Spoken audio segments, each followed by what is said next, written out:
The Benjamin Dixon Show is only possible with listener support.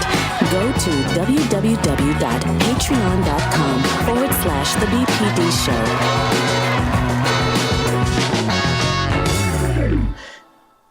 Today is Friday, January 28th, 2022. Thank you so much for joining us at the Benjamin Dixon Show. We're covering and watching quite a few stories. One in particular, we have kept our eyes on what's happening in Ukraine.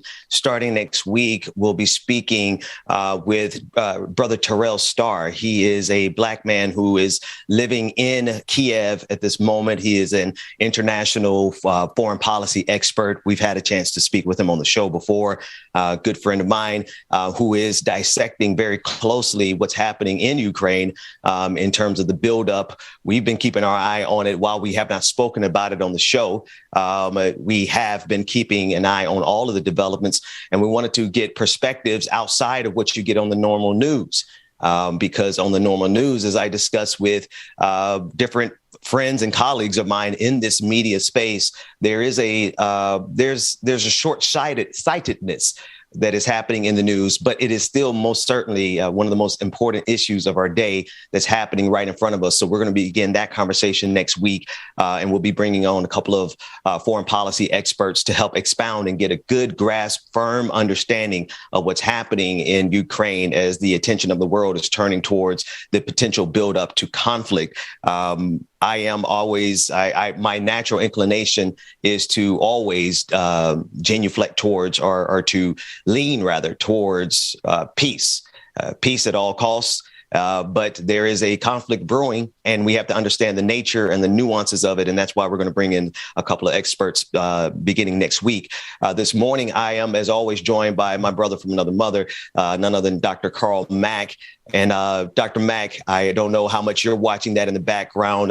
One of the things is I had a chance to catch up with my mother, who watches, CNN and MSNBC and all the regular mainstream news outlets. And anybody who's paying attention, I guess, it's a ubiquitous situation. And it's definitely something that we need to at least understand what's going on in that region. And so good morning to you, and just letting you know that we're going to be having some guests coming in next week. And actually, one I wanted to speak to you about, a colleague of yours. But first and foremost, good morning to you. How are you this morning? Good morning, my brother. How you doing? I'm doing fine. It is Friday, which means we get a couple of days.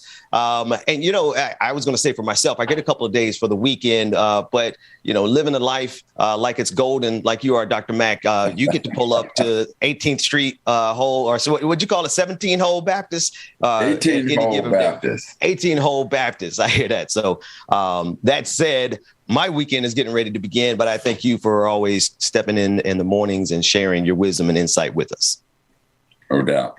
Now, in regards to the actions of Putin, I think it's clear from most of us that Putin being on the doorsteps of Ukraine certainly is problematic in a number of areas. And it is clear to many folks that since the breakup of the Soviet Union, this has been part of his objective when you look at his actions in the past. And so one of the things that Putin has said is, obviously the Biden administration has said, look, let's sit down and talk about this. So Putin gives him a letter of demands that says, look, here are the issues that we need to sit down at the table. And at the top of that, the first things that Putin says to Biden is you have to agree that Ukraine would never be allowed to be in the United Nations. NATO. Or NATO. How in NATO? How in the world can when you come off? I would look at it this way: when I am in negotiations, if someone comes with something as absurd as that, that's telling me that they have no intentions of coming into this negotiations in a fair mind, and so you must be prepared to do what you have to do. And so what we now have to look at is, so what happens if Putin invades Ukraine? And the other part of that is Germany is allies with Putin. Now, you got to ask yourself, well, why would Germany align itself with Russia? Well, because Germany gets most of its fuel from Russia. Russia's biggest export, its most viable export, is its fuel. And that's where Russia, it's oil. So that's where Germany gets its fuel supply is from Russia. So quite naturally, if that's where Germany is getting their fuel from, or where you think they're going to side. And so again, part of what you have to understand being a part of NATO and the likes is that you have to have a unanimous decision in that. And so if Germany holds out on that, the chances of Ukraine ever being a part of NATO is null and void. But beyond that, you to just put that on the table as one of the first demands that's got to be met in order for us to negotiate is insane.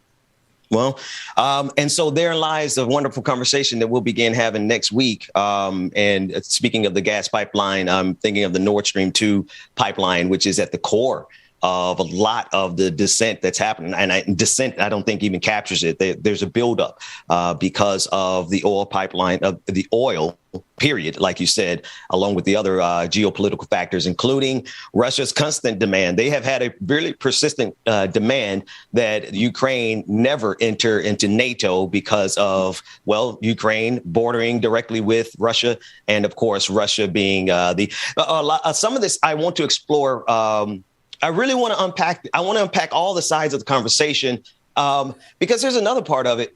Well, let's save it. I want to save it because I want to make sure we have a couple of the guests that we're going to get on. And Dr. Mack, if you don't mind, I want to reach out to Captain Barnes on this one because of the geopolitical significance of it. And I want to make sure that we have as well-rounded of a conversation as we can, representing the various nuances, because there are people who are in Ukraine. And I followed this since the 2008 Orange Revolution. There are people in Ukraine who are fighting very hard to fight back against the push of Putin and the push of Russia reclaiming them at what one of my friends considers to be colonies.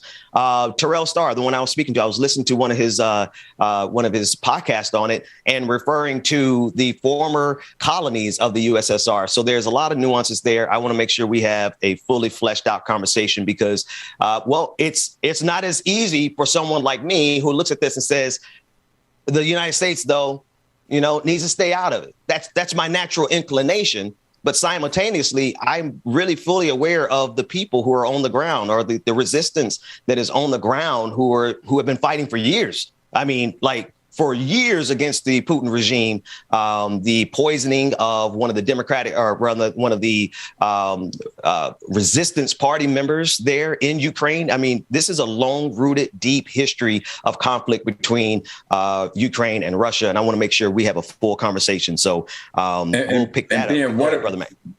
One of the things, I want to say to our listeners is this, I get that, this may seem very complicated. And so I think one of the things that being you and I should try to do is try to bring this story to our viewers in a way to say, why should the average brother or sister in DC, Chicago, or Atlanta, anywhere in the country, why should the average black man be concerned about who gives a damn about what Putin is doing with Ukraine? And so we want to try to let's try being to flush this out so that we can bring that perspective as to why we should care. And I'm saying that from a perspective, folks, that for a long time, that was my mindset. I didn't give a damn what Putin in Ukraine or Putin and anybody else was doing. If it wasn't germane to my existence, I didn't really care about it.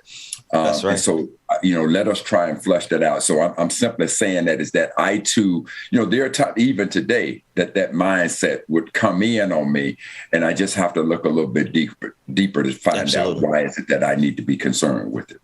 Absolutely. Absolutely. No, that is my natural inclination is not that one merely because of that's the field of study that I went to school on. But I understand that natural inclination. It seems so far removed. It really does seem so far removed from Black folks. But, when we consider all the implications, even the usage of military equipment in Black communities, right? Those Humvees, those tankers, those smaller weapons that are used in conflict have now found their way into cities like Ferguson and across the country being used in Black communities. That would be at least one string that I want Black folks to think about as we start this conversation. Yeah. I want to shift now to something that is a little odd, but it is present. According to reports, the U.S. economy grew at the fastest rate since the Ronald Reagan administration. The U.S. economy grew 5.7% in 2021, which is the fastest rate since Ronald Reagan's presidency. And this is according to different studies. The economy is doing good. If you listen to the markets, it seems like there's a lot of good that's happening financially. And this is in the backdrop, of course, of COVID-19. So not to wax poetically, but for a lot of people, this is the best of times. And Dr. Mack, for a whole lot of other people, is still the worst of times. But a significant boost for the Biden administration. Well, I don't know if I would say that, because right now, that report, keep in mind, that report is talking about how the economy grew since the pandemic hit.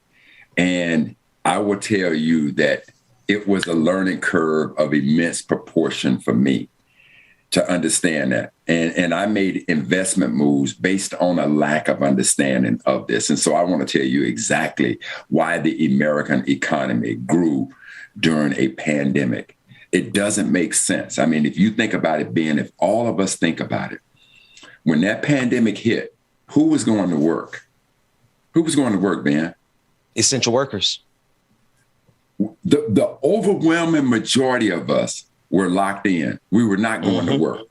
So you have to ask yourself, if folks ain't going to work, products ain't being made, nobody is spending, how in the name of anything could the economy be growing? Who's buying gas? You know, there were times during the pandemic, you could have filled up a tank of gas and then have to fill up for a month because you weren't going anywhere. So how is it that the American economy grew?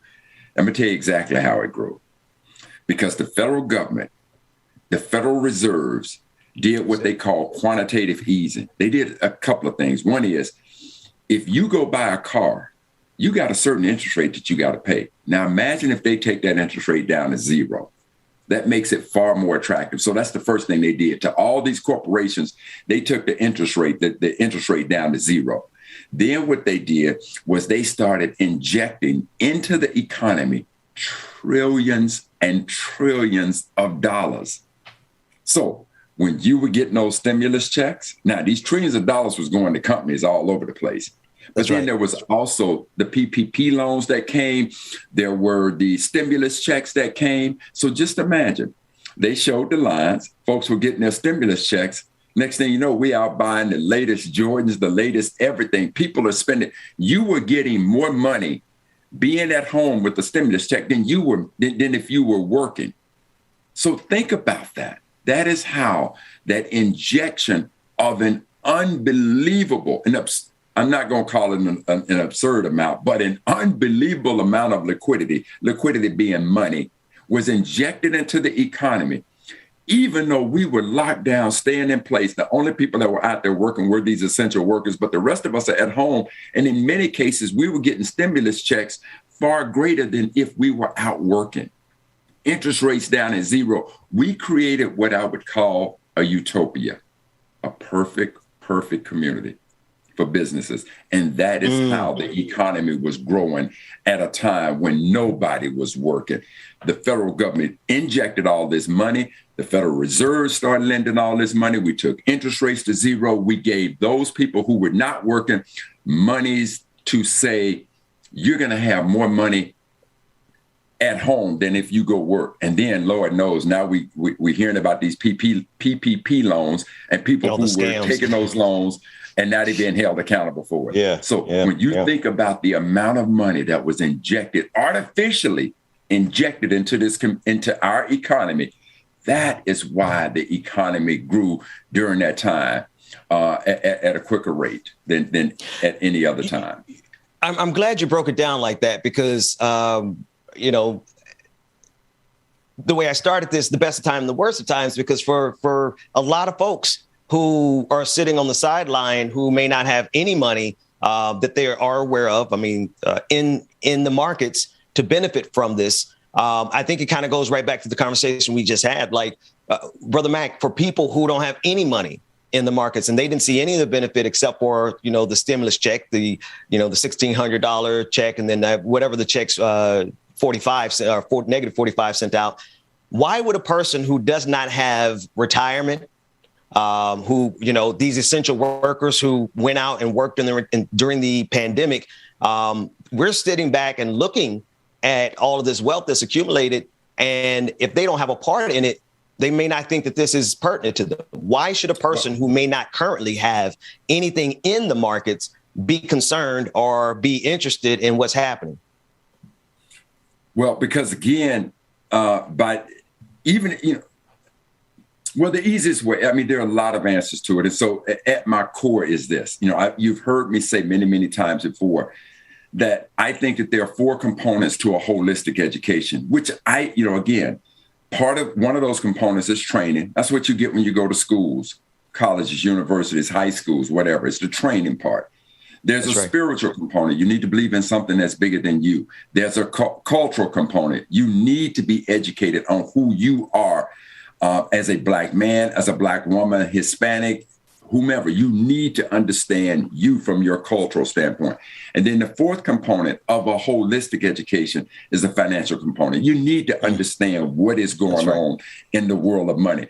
Otherwise, you won't be managing your money. And even though we're no longer in chattel slavery, you will become a slave to the economy, to this working environment. So part of what there is to understand, you have to understand finance. And so by paying attention to it, now you're going to understand why there's spikes in gas prices when you have issues like what happened, what Russia is doing in Ukraine. Russia could, and these wars that go on in Afghanistan and Iran and Iraq, these are things that will cause gas prices to spike, and they will directly impact you. When you pay attention to what's happening in the economy, you go to the grocery store and all of a sudden you see a dozen of eggs that went up 30, 40 cents. Since the last time you was here. A loaf of bread is going up. Now you're beginning to understand what causes inflation. And again, who controls that? Well, in this case, there's a man named Jerome Powell, who is the chair of the Federal Reserve. So it is incumbent upon this group of individuals to keep their eye on the economy and then put interest rates in, ease interest rates in and out in a manner to keep inflation under control. But again, when you go back to this pandemic, they took interest rates to 0. And when they took them to 0, inflation got out of control. That's why you saw inflation spike at 7%. Now, the other thing that what we're having to understand when they talk about a good economy is because now it's like jobs are incredibly plentiful. Well, it should make sense to us why jobs are plentiful. There are some of us who are saying, look, I'm just not going back. If they're not going to let me work from home or whatever, I'm not going back. So now everybody is trying to come out of this thing. So jobs are plentiful. But now here's another thing that you should understand. Now, there's been the largest approval of unions since the 60s. Why is there, these young people today are leaning towards being unionized?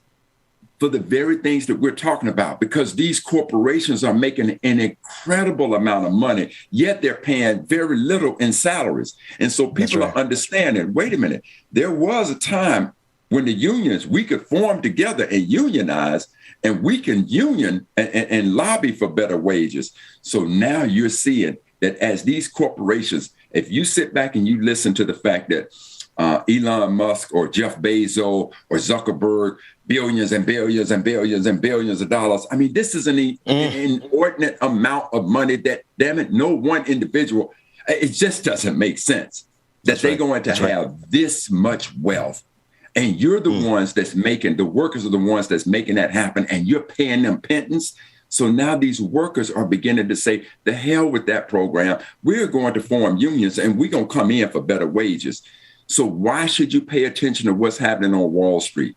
Because this is the financial capital of the world, like it or not. And you need to understand what is happening in finance because it directly affects you. Just like now, they're doing studies on people who have gone to get master's degrees. Okay, by the time you go and get your master's, you may have a student loan debt of $100,000. They're doing studies now of people who have been paying on that loan for damn near 20 years. They've been paying on the $100,000 debt. Now they're down to $30,000 and they ask the question, was it worth it? And the people are saying in a very serious way, I'm so glad that I got my master's degree, but damn it, financially, it wasn't worth it. You think about that. You got $100,000 debt. You paying on it for 20, 30 years, and you ain't making enough money to pay the damn student loan. It feels good to have the master. It's like paying the mortgage, and at the end of 30 years, you don't own the house. Yeah. All you got is a little certificate that said, congratulations, you completed a house. That's what we got. I don't have to think about it. I think about it on an everyday basis about how much Sally Mae calls me for every day. Go ahead, Brother. Yes. And listen, I don't want to confuse you, because when I went to college and got that engineering degree, trust and believe the salary that I made as an engineer made that worthwhile. But you have to take a look at it and look at these advanced degrees. How much is it going to cost you to get this advanced degree? And then how much are you going to make? How long is it going to, the interest, all of that. You got to return on investment. You better do a cost benefit analysis for education these days, because it is a lifelong commitment. You talk about paying on something for 30 years. That's for an adult. For an adult, that's a lifetime. I want to juxtapose this last piece. According to Newsweek, reports indicate that small businesses, while exactly what you're talking about, Brother Mac, small businesses were closing while large industries and corporations were thriving in the pandemic. And according to Newsweek, between February and April of 2020, the number of active business owners declined by 3.3 million. According to one study in June of 2021, there were currently 37% less small businesses in the United States than just 1 year earlier. And when you look at the opposite side of that spectrum, as much as politicians like to talk about, we're doing this for small businesses. That's right. And the PPP loan, I get that was there, but the proof is in the numbers. That's right. And again, think about, when I tell you about those trillions of dollars that was being artificially injected into the community, into the economy by the Federal Reserves and the federal government, who do you think was getting that money? Now, they want to tout to you that we had these small business loans, we had these PPP loans. Well, if you go back and remember, it was very difficult for people. And look who was getting. You had Ivy League schools like Harvard that was applying for PPP loans and getting them. Harvard has an endowment that would rival some countries. You understand what I'm saying? But the people with money had their big lawyers going in, applying for the PPP loans and getting those loans. So again, this is why we have to understand why this economy was doing so good, because the United States government, in concert with the Federal Reserve, we're one of the largest banks in the world. And trust and believe they were artificially inducing this money. And when I say artificially, what I mean is because of the unusual circumstances of a pandemic, it was one or two things.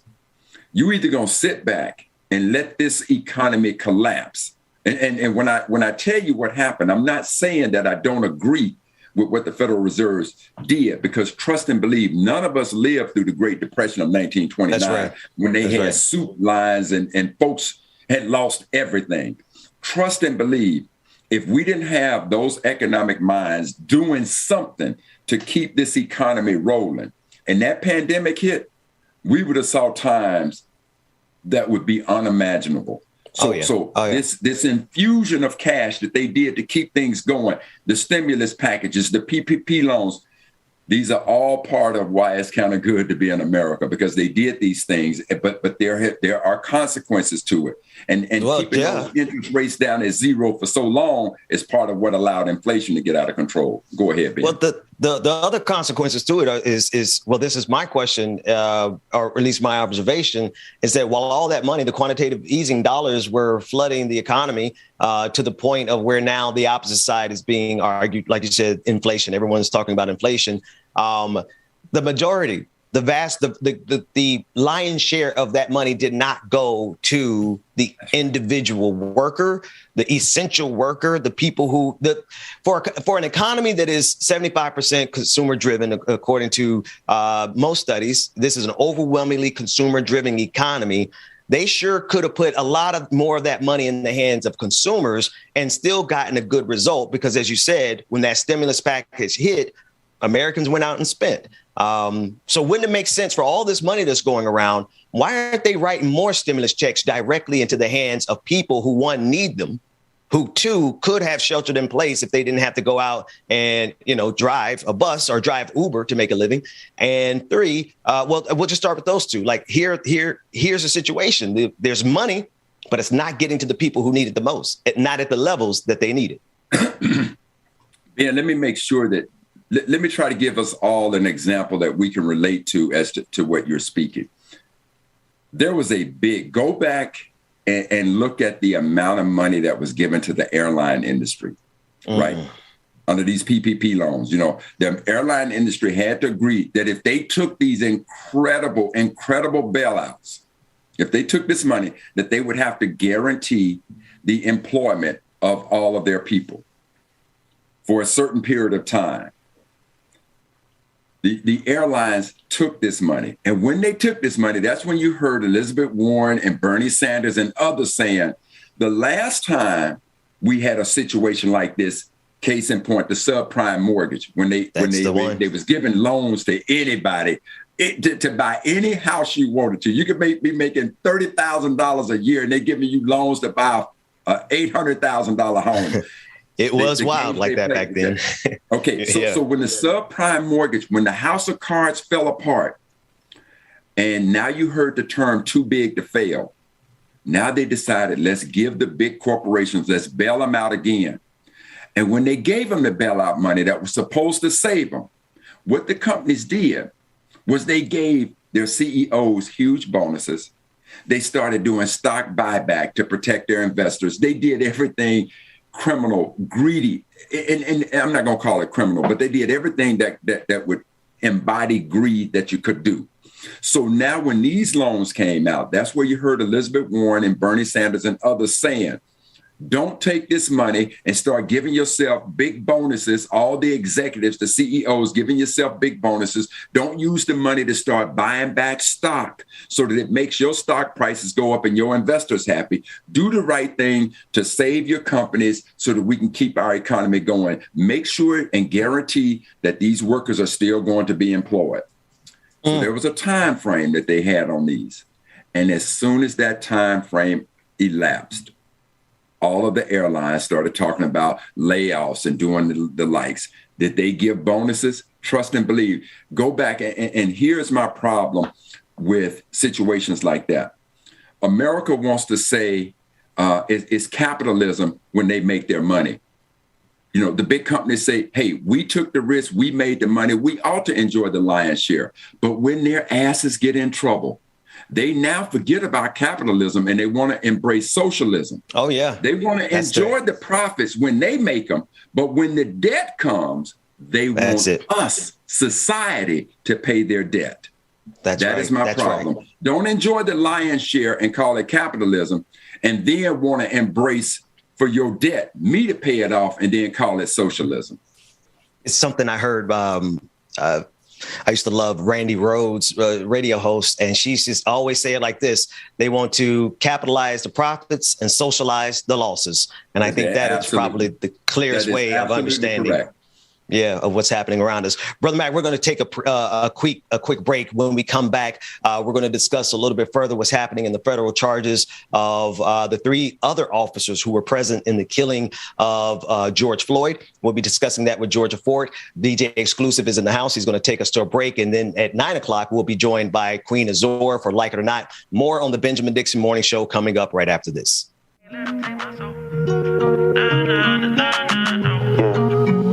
I can't let them take my soul. Nah, nah, nah, nah, no.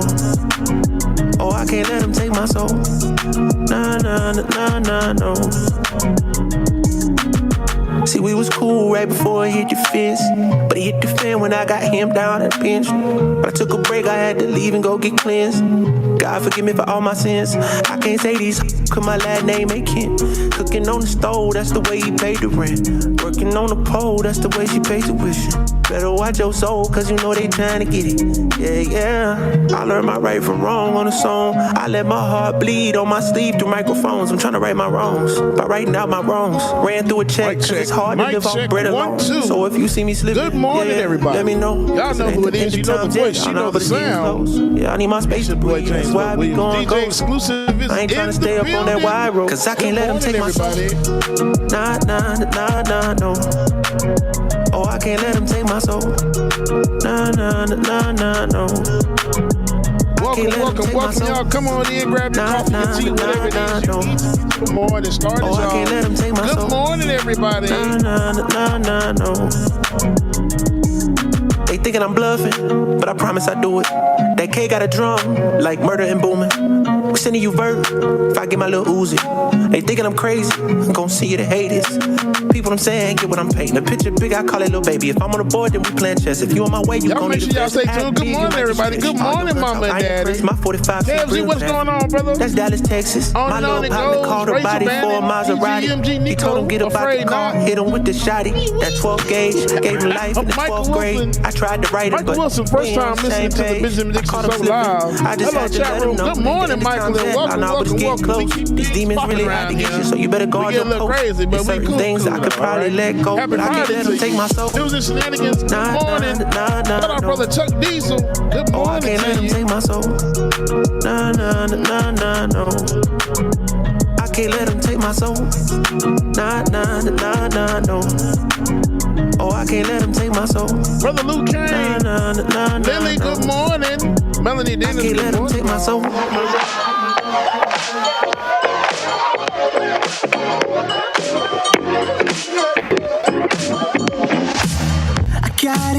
Alicia, good morning, Alicia. Melanie Dennis, good morning. Courtney, good morning to you. I love the way you shake, you stir. Luke Kane, yeah, I do. I think Luke Kane, Push up and butter me. Roll the Dragon, good morning. I can't stand Luke Kane. That's my dog. Brother Lateef, good morning, brother. Tyler, good morning to you. Cat Givens, good morning. Love you too. William Moore, good morning. Love you too, Alicia. We can cook up, we can syrup when we hook up, just you and me. With that cream. Barbara Ebron, good morning. Juanita, good morning. I see your eye protection over there, girl. You better do that thing. Latino, good morning to you. Marquez, good morning. Hey, good morning, man. Tiger, good morning to you, brother Tiger. Hey, man, don't forget tonight, it's going down. Gonna say 9 p.m. tonight, y'all. Patron party. I said we were gonna get 2 for this for January. This is the second one and last one for the month. Make sure that you have your face in the place. Patreon.com/liker, not Patreon.com/the BGB show. Patreon party tonight. Colin, good morning. Mama, yes, it does sound like BTS. Nat A, me too, sister. Me too.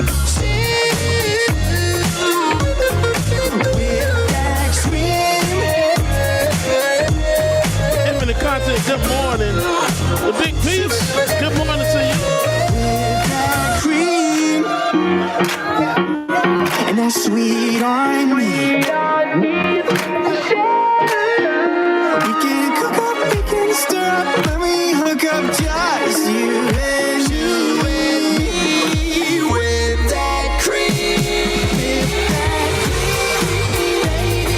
pour that sweet on me, baby.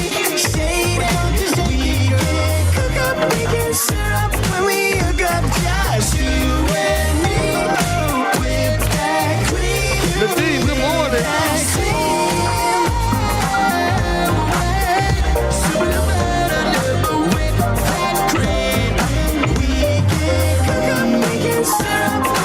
Dragon Daddy, good morning to you, brother.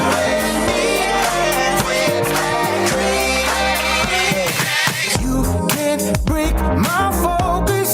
All I got right now is attention. Give me the divine intervention. Hey, you done got me started. Every day is just the beginning. Ticket to the bank, now I'm winning. Oh.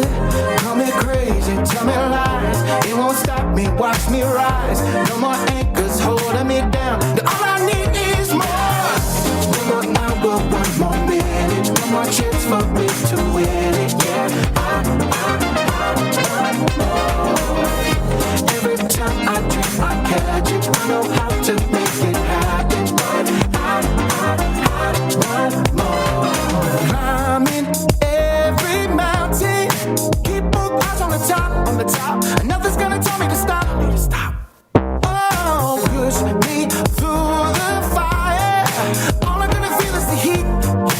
No, it is not infinite content. This is funk aesthetics. Crazy, tell me lies. It won't stop me, watch me rise. No more anchors holding me down. All I need is more. One more hour, one more minute, one more chance for Brother Luke King, I got you.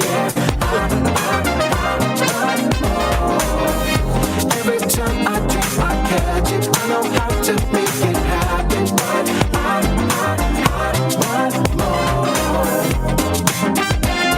All right, y'all, welcome back to the screen. My brother from another mother, Benjamin Dixon, and also Dr. Carl Mack. Good morning, y'all. Hey. Welcome back, everybody. It is Friday, January 28, 2022, the Benjamin Dixon Morning Show. Let me start by saying in some ways, I'm a boomer, and I lose my phone every morning right before the show time, and that's shame on me because we communicate through that. And Sister Ford notified me earlier this morning that she would not be able to make it this morning because of the trial. She has been called back into the trial, which is obviously that takes precedent over the morning show. She's going to be there, and she's going to try to set up next week to broadcast live from outside of the federal courtroom where the charges for the three other officers who were involved in the George Floyd murder, Derek Chauvin obviously having already been found guilty on the state charges, and now the federal charges, violation of civil rights, et cetera, those are going on. And that is where Georgia Ford is this morning. And so just wanted to recognize that she's not going to be with us because she is out there in the field doing the work. Good morning again to you, Dr. Mack and DJ Exclusive. Thank you so much for what you're doing. How goes the day, gentlemen? Before we jump into all these other stories and politics and news, I just wanted to check in with my brothers, James and Dr. Mack. How y'all doing this morning? Dr. Mack on mute. Oh man, see, I tell you, we all pushing. I'm there now. Semi boomer. Ooh, y'all acting so old this morning. What's wrong with y'all today? James, cause we're old, man. Like I think that's the part of it. Man, hell no, Ben. It ain't got nothing to do with it, Ben. How the hell you have your phone on your side at least at all times? Well, you know what? I have been delivered from my phone. I honestly, man, I've been delivered. Listen, I've been so delivered from my phone. Everybody in my house has my password, and I just leave it around the house. Now, you know that's deliverance on any given day, no matter what I don't care what kind of good man you are. You just don't leave your phone laying around for your wife and your kids to be able to just click, click, clack. So I'm honestly delivered from social media, man. I'll go in there and work and put in the work. So that's why I don't have my phone. But I can't do that no more because we communicate too much for the show. I messed up yesterday and today, so my bad. Yeah, because I'm like, dang, it was like, James ready? I'm like, Ben, I text you like at 5 o'clock in the morning saying I was going to be here. What the hell? Yeah. And Dr. Mack, I'm just now seeing your text too. So, my bad. That's on me. I'll take it. But no, other than that, I'm good though, man. I'm good. I was just tired as crap yesterday. I woke up, I chose violets, and I went back to sleep so I could choose peace instead. I mean, you could have come up with something better. He could say, well, no, actually, that's good enough, man. Listen, self-care around here, brother. I would say you could have came up with something better, but like, I don't know, man. Something like a freight train hit my. Okay, wait. I got it. Okay, again. All right, here we go. Man, my left kidney ruptured, so I just had to stay out yesterday and just try to nurture it back to health. I think I'm good now. I think I'm about at 100%. They took it out yesterday, and I think I'm good. Dr. Mack, how are you this fine morning? How are you, sir? Brother Mack, hey, y'all know we don't care about nothing. Go ahead. I don't care how my day is. When the DJ comes in, he gonna tell some joke. He gonna say something that just sends me off the track. I'm trying to come in. I want to be professional and shit and sound. And the DJ just that's exactly why. Because listen, man, I love you for that, bro. Thank you so much. I love you too, brother, man. It's funny. I was getting ready this morning. I was thinking to myself, like, yeah, I gotta make sure I have my dad joke on deck because to hear Dr. Mack laugh like he been laughing this week has been making my week. Y'all don't understand that. love it when a plan comes together. But truthfully, you made a statement, man. In the being caught in the storm of all that is just the difficulties and challenges of life, man. DJ, when you come on, you just allow me to just go into a free world and just enjoy the beauty of it. And when you drop the lines or you bring your humor, even when I watch you as you saying good morning, and I really paid attention to that a while back, but you're right. The fact that DJ, you have a style and a love and a way that is just authentically beautiful and funny as hell. And I just love you for it, man. So thank you so much.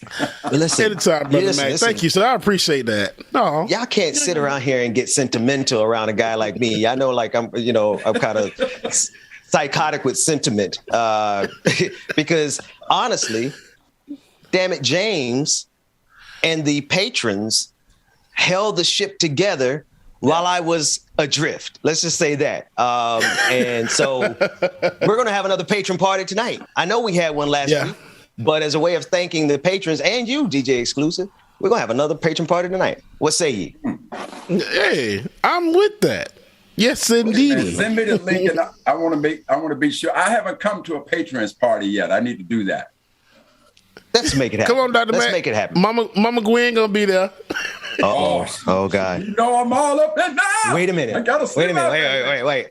Is there any way possible? I'm throwing an audible, but James, I've been wanting to get Mama Gwen on the show just cause she's just everybody's mama, everybody's black mama. She not happen to be watching right now with her phone, and we can link her in, or is she like a I know she's watching. Things? She's watching. It would be like I feel my baby watching. I feel you, Mama Gwen. Y'all about to have Papa Gwen shoot up the whole place. Can we hold down? Oh, Dr. Mac, I've been to tell you last time. Dr. Mac said, my daddy said he not worried. He said, but the Uzi don't miss. I said, Dad, it don't matter. They're going to bounce off of him. Hey, you can't see Dr. Mac. Never mind. You blind, man. Never mind. Lord. I love you, Papa. I'm sorry, Daddy. James, how are you going to be ableist against your own daddy? That's my dog. That's my dog. He gonna stop helping me now. Hey, look, I don't want to say that I'm that kind of guy. I don't want to say that I'm that kind of guy. But Mama Gwen's hot, Daddy, and if you don't want to look at her like that, I'm just saying, Bubba. We could be brothers, and I could be stepdad. I mean, what? Where does it go, Mama Gwen? I don't know what to do with this because those are fighting words going across this camera. Oh my God! Oh, and Mama said that she's laying in the bed. She ain't go put her good hair on, Ben. James, somewhere mid request, I started to think like my black mama, who's gonna say, "You are not gonna put me on the air," and I ain't got a chance to get my hair done, nails done. It was a bad ask. But let's set it up for next week. We want to get Mama next Gwen. week. She gonna be ready to go, and then she'll have a little computer and everything where she'll set up and she'll be good to go. That's what's and she over here dropping heart emojis in the damn chat, talking about Dr. Matt and 3 hearts. Go to hell, Gwen. I'm gonna tell Daddy on you. You say I be flipping the script, Ben? I can't. I have a feeling if you're watching via Twitch, there are about 100,000 washboard Mac emojis going up against the screen right now. I'm not even there, but you know how they have the emote. I said emoji. It's the emotes on Twitch. They have the Dr. Carl Mack emoji essentially with the washboard with his little, side, his 9-pack showing on the other side, hanging out. Hey, look, Ben, I know that's going up. That's up on Twitch right now. I'm sure of it already. I want the new graphic art to be, you can leave that like that, but then I need you to bring in the regalness of Mama Gwen right next to me.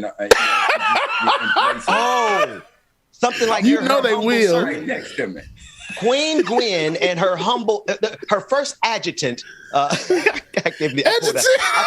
pulled out the churchiest term I've ever heard in my life, which is adjutant, Carl Mack. So you do. Oh my God!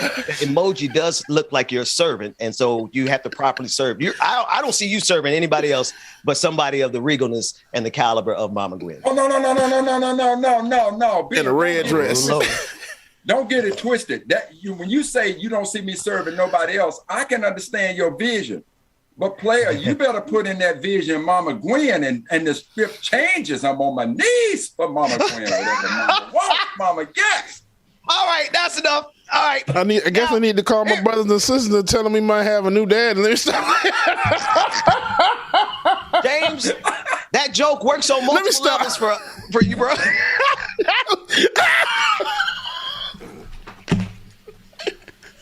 We gonna joke about we gonna joke. Listen. We joke about everything. We joke about anything, and we have to. Now let's see what kind of range we got here. Let's see what kind of range we really have, because in all honesty and all fairness, we are in the time period that otherwise would be on the clock with Georgia Fort. But as we said, right, Georgia Fort is literally in the courtroom right now in the federal charges against the officers, the three other officers who were present as Derek Chauvin killed George Floyd, and that is Officer Thao, Lane, and Kung.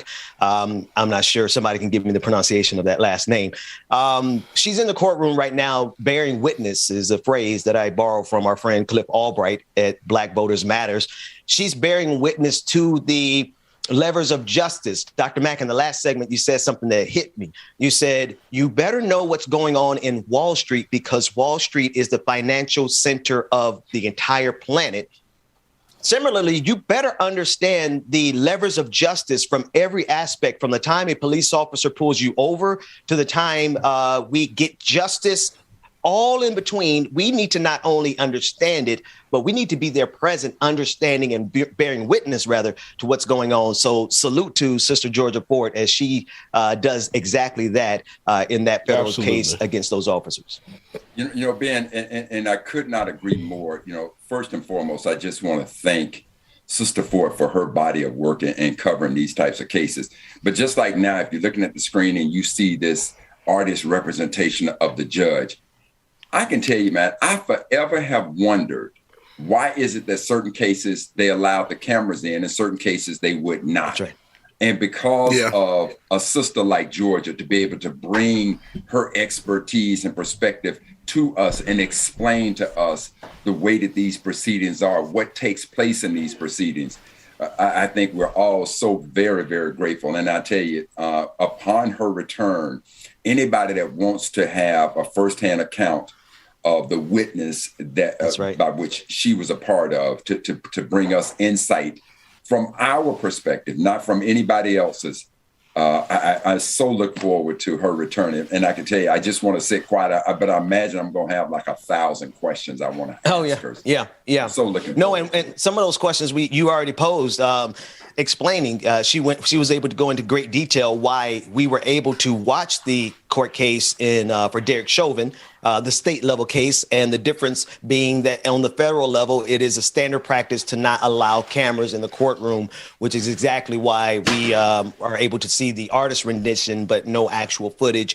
So that makes Georgia actually being there even more important. She's also gathering notes. And I know that might sound innocuous, but in our industry, in our world, like the people who are there, the journalists who are on the scene, they provide notes, and that is disseminated to other outlets. And that becomes what's the word in research? An original source. It becomes an original source. And being the other thing that we have to keep in mind, I found it absolutely fascinating when Georgia shared with us that George Floyd's girlfriend, having been allowed a position in the courtroom to be there through the entirety of the trial, now leaves out of the courtroom, has a press conference, and now the defense attorney now asked the judge to not allow her to be a part of the court proceedings anymore because she went out and participated in a press conference. Now, under normal circumstances, I would think, okay, well, the judge probably gave instructions that no cameras are allowed, no interviews are allowed, on and on and on. But then when Georgia tells us that as a court reporter, she can set up right outside the court and hold interviews with people as they're leaving out, I'm now trying to understand. So what if she had stopped George Floyd's girlfriend and interviewed her? What is the difference and what she is going to say there and what she says at a press conference is probably very much the same. So why, and you add into it First Amendment rights, why is it that a judge on such a high profile case as this one, why would he make a move to say to this woman, you are no longer a part of these proceedings? That's right. You know, so you know, is there the element of race in making that? Because clearly, to reach as though she somehow revealed what was supposed to be like a grand jury. Grand juries are for the most part a very, very private situation. Right. So it's not like this is a grand jury, like everything was so secretive and nobody could talk about anything. So for the judge to act in that manner, was his actions based on race? Because clearly it don't seem to be based on common sense. You mean to tell me if I call a press conference and say something, I'm in trouble. But if I stop and a reporter wants to do an interview with me, I'm allowed to do that. Where's the common sense in that? It neutralizes her power. It neutralizes George, and we're speaking again of George Floyd's girlfriend, who was, as reported to us by Georgia Fort, is not allowed, in fact, banned from having her own press conferences right there in front of the courthouse. But she is not banned from speaking to the press. I could tell you that the distinct difference in the two is who holds the power. When she has the press conference, she holds the power. When she's talking to journalists, the narrative of that outfit, that media outlet holds the power. But jokes on them because, well, anyway, I don't want to say that part. Go ahead, Brother Mac. I think that's the difference. No, so again, to your point, this is the beauty of, of us having, I don't want to call it a beauty, man. This is what's so special about us having our very own Georgia Fort to be a part of such a high profile case as this one, to be able to bring us that level of insight. And again, I can't wait upon her return to hear the developments of that, because Ben, quiet as it's kept, I'm trying to understand. And we have compared this case with George Floyd to that of Ahmaud Arbery, right? Yeah. Now, in the case of Brian, and Brian is the man who is in the car who's videotaping, right? In his case, the judge gave him a life sentence with the possibility of parole, right? Now, think about those three officers who have a sworn duty. They swore an oath to serve and protect. And they clearly stood there, and in some cases participated in the murder of George Floyd by one of their own, and they did nothing. So, as an officer of the law, if you see another officer break the law, are you not bound to protect? That's the question. That's right. Are you not bound to protect? And so, in this case, just try to. I don't care what technicality they try to come up with. In the end, it is that simple. When you swear oath to protect, does that mean I don't have to protect you if it is one of my brethren who is killing you? That's right. That's what this is all going to come down to. Brother Mac, there's a question that I've been dealing with and grappling with as recent as this morning. What do you do when your side is the bad side?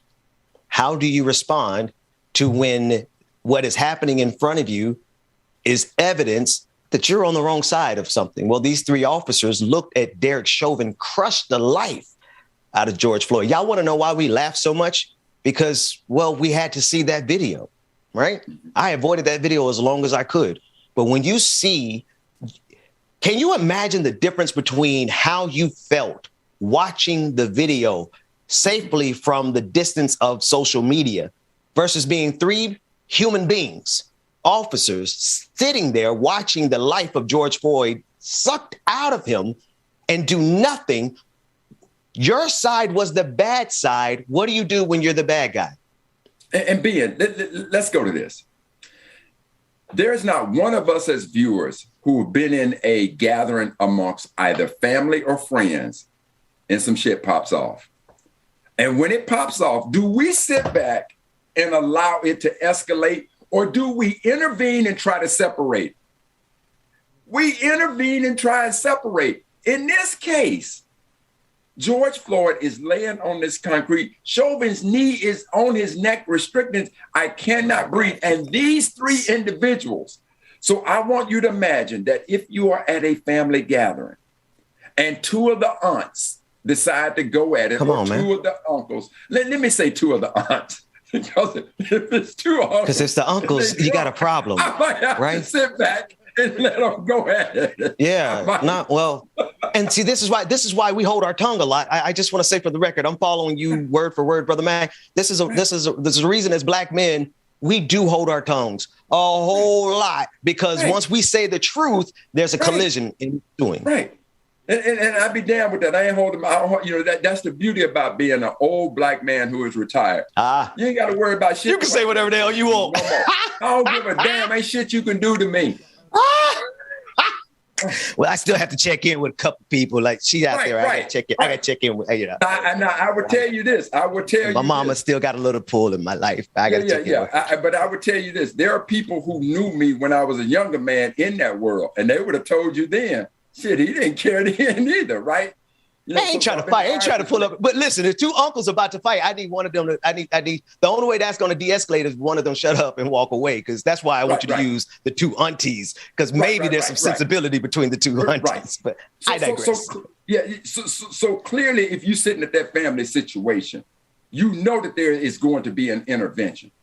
And so now you got to imagine that, here you watching, these three officers are watching this thug with his knee on Floyd's neck. My God. And they just stand there and do nothing. Anything that speaks of justice, to say that they walk on any type of technicality would be, see, Ben, I don't want to. And this is why I'm glad George is not here. Brother Mac, I want to say this, and then I want to. You got your device there, because I like to check in every morning. Right there, I know. Okay, I just put big G back. This is why I'm glad George Report's not here, because these are the opinions of the people who are on the show right now. What you are seeing, nothing that we do here can be attributed to Georgia Ford, because she is a journalist. When she comes to our show, when she comes to the morning show, she's coming and giving us the news, and she lets you know when she's about to give you her opinion. I say that because Fox News doesn't tell you that. Fox News makes you think it's all one and the same. They like to make you think it's journalism when it's commentary. What me, Brother Mac, and DJ Exclusive are doing, we're giving commentary. When Georgia Ford comes, she's coming in as a journalist. And so, Brother Mac, we say what we want to say. And we need Georgia to keep doing what she does with the level of integrity she does it, which is why I'm not a journalist anymore. I've hung up my even claim to journalism, because I need to roast some of these people. We need to, there's another edge that I need to bring. But I am so grateful that we have somebody like Georgia Ford, who has the integrity enough to be trusted enough to be our witness inside of the halls of justice of this empire. Boy, I be saying a whole lot. Let me shut up and say less. Hey, Google, what happened today in Black history?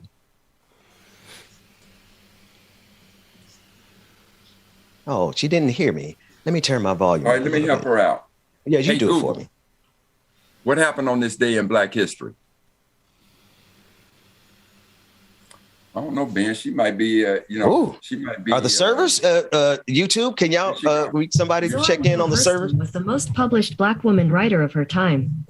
In 1926, along with Langston Hughes and Wallace Thurman, she served on the editorial board of the magazine, Fire. Some of Hurston's publications include Mules and Men in 1935, Tell My Horse in 1938, and Dust Tracks on the Road, her autobiography, in 1942. Zora Neale Hurston passed away on January 28, 1960. Adapted from Black Heritage Day 4 calendar by author, lecturer, and civil rights activist Dr. Karl Mack. Wow. Google had an attitude problem. Yeah. Google she was in her feelings a little bit. She was in her feelings a little bit, DJ. I'm going to tell you why I think she was. I'm going to tell you exactly why I think Google didn't respond. You hear that woman's voice, and it's a white woman's voice. She was all in her feelings because I'm into my feelings with Mama Gwen. She was in it. Wait a minute. That's what that was about. DJ, play some soft music for me, DJ. If you want to know why the Google Assistant didn't respond properly, because it was sitting here listening to this outpouring of love that I got for you, Mama Gwen, and this guy was then I'm gonna tell you, ask me a question. I ain't got shit to say to you. Brother Mac, my mama is watching the show, man. That's $100 fine every time. Come on, man. Oh, my bad. Just tell you. Take us to break. I can't stand you. So don't despair. She's got what you want. She's got what All right, y'all make sure y'all stay tuned. We got more coming up next in the Benjamin Dixon Morning Show. But it's funny because that is the same exact thing I was thinking. Google, man. Google got an attitude.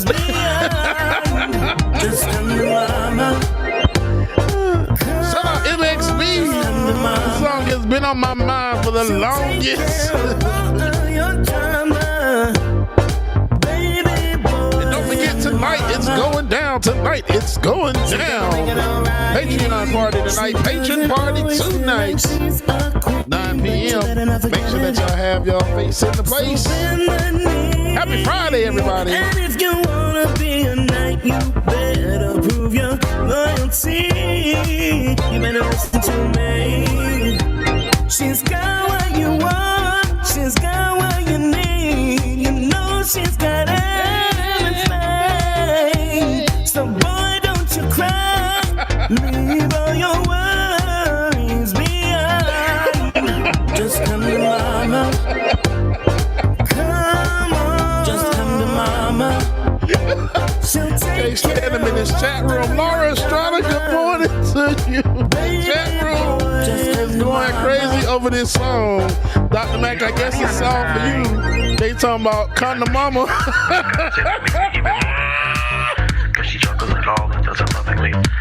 They is going crazy in the chat room right now. She sways her hips and I'm on fire. Yeah, every angle. I don't wanna tell her Now, hey, I got you that because you know I'll log off that meeting, just leave and cancel everything. Baby boy, just come to mama. Come to your mama. Just come to mama. They talking about this song is for you, Dr. Mac. Come to Mama Gwen. Baby boy, just come to mama.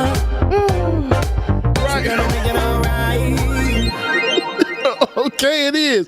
Real quick, y'all. Real quick, before we move on, get our new Twitch subscribers read off really fast. We'll have our new Patreon update on Tuesday when we come back. So our new Twitch subscribers, we have Chicken Fried Dragon who gifted a 6-month subscription. If we don't do something for Chicken Fried Dragon soon, man, I love me some Chicken Fried Dragon. Chicken Fried Dragon gifted a 6-month subscription to fellow content creator Rayvana. Chicken Fried Dragon also gifted a 1-month subscription to Daniel the Fragile. Daniel, don't be so fragile. And Dr. B Win rated our channel with a party of 8. Shout out Dr. B Win. And Justin Sane 80 resubscribed, and they've been subscribed for over a year. Shout out Justin Sane. Appreciate you. Deep Man subscribed with Prime, and they've been subscribed for 3 months now. Patreon.com/like it or not. Patreon.com/the BPD show. Make sure y'all join Patreon party tonight. All that good stuff. A pun walks into a room and kills 10 people. Pun in 10 dead.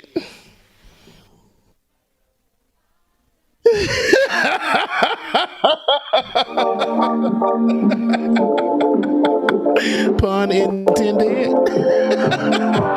I miss that sexy smile, looking for you. I hope I will lose control. Y'all make sure y'all stay tuned. Rebecca Azor will be joining us momentarily for Like It or Not here on the Benjamin Dixon Morning Show. Good morning, y'all. Can let you go, baby. It's the right thing. I'm ready. Y'all know I ain't got no sense. And we feel it. I really do. I said the truth. We can't go anywhere. Dwayne.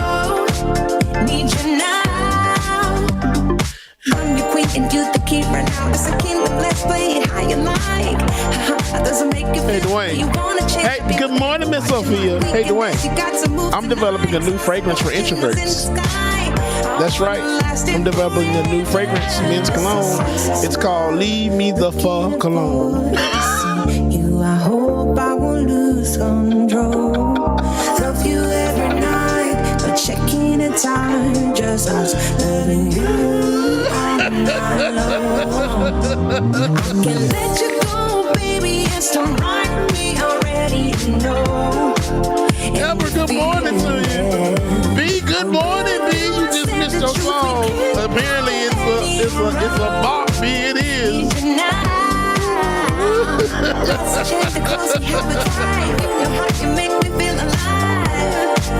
I ain't got no sense. My mama want me to tell her joke, because you know what I'm going to tell you. Here we go. Hold on. I wanna hug you forever.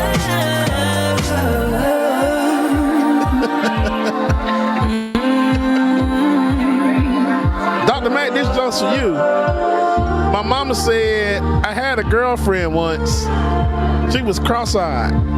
We couldn't see eye to eye. Plus, she was seeing someone on the side.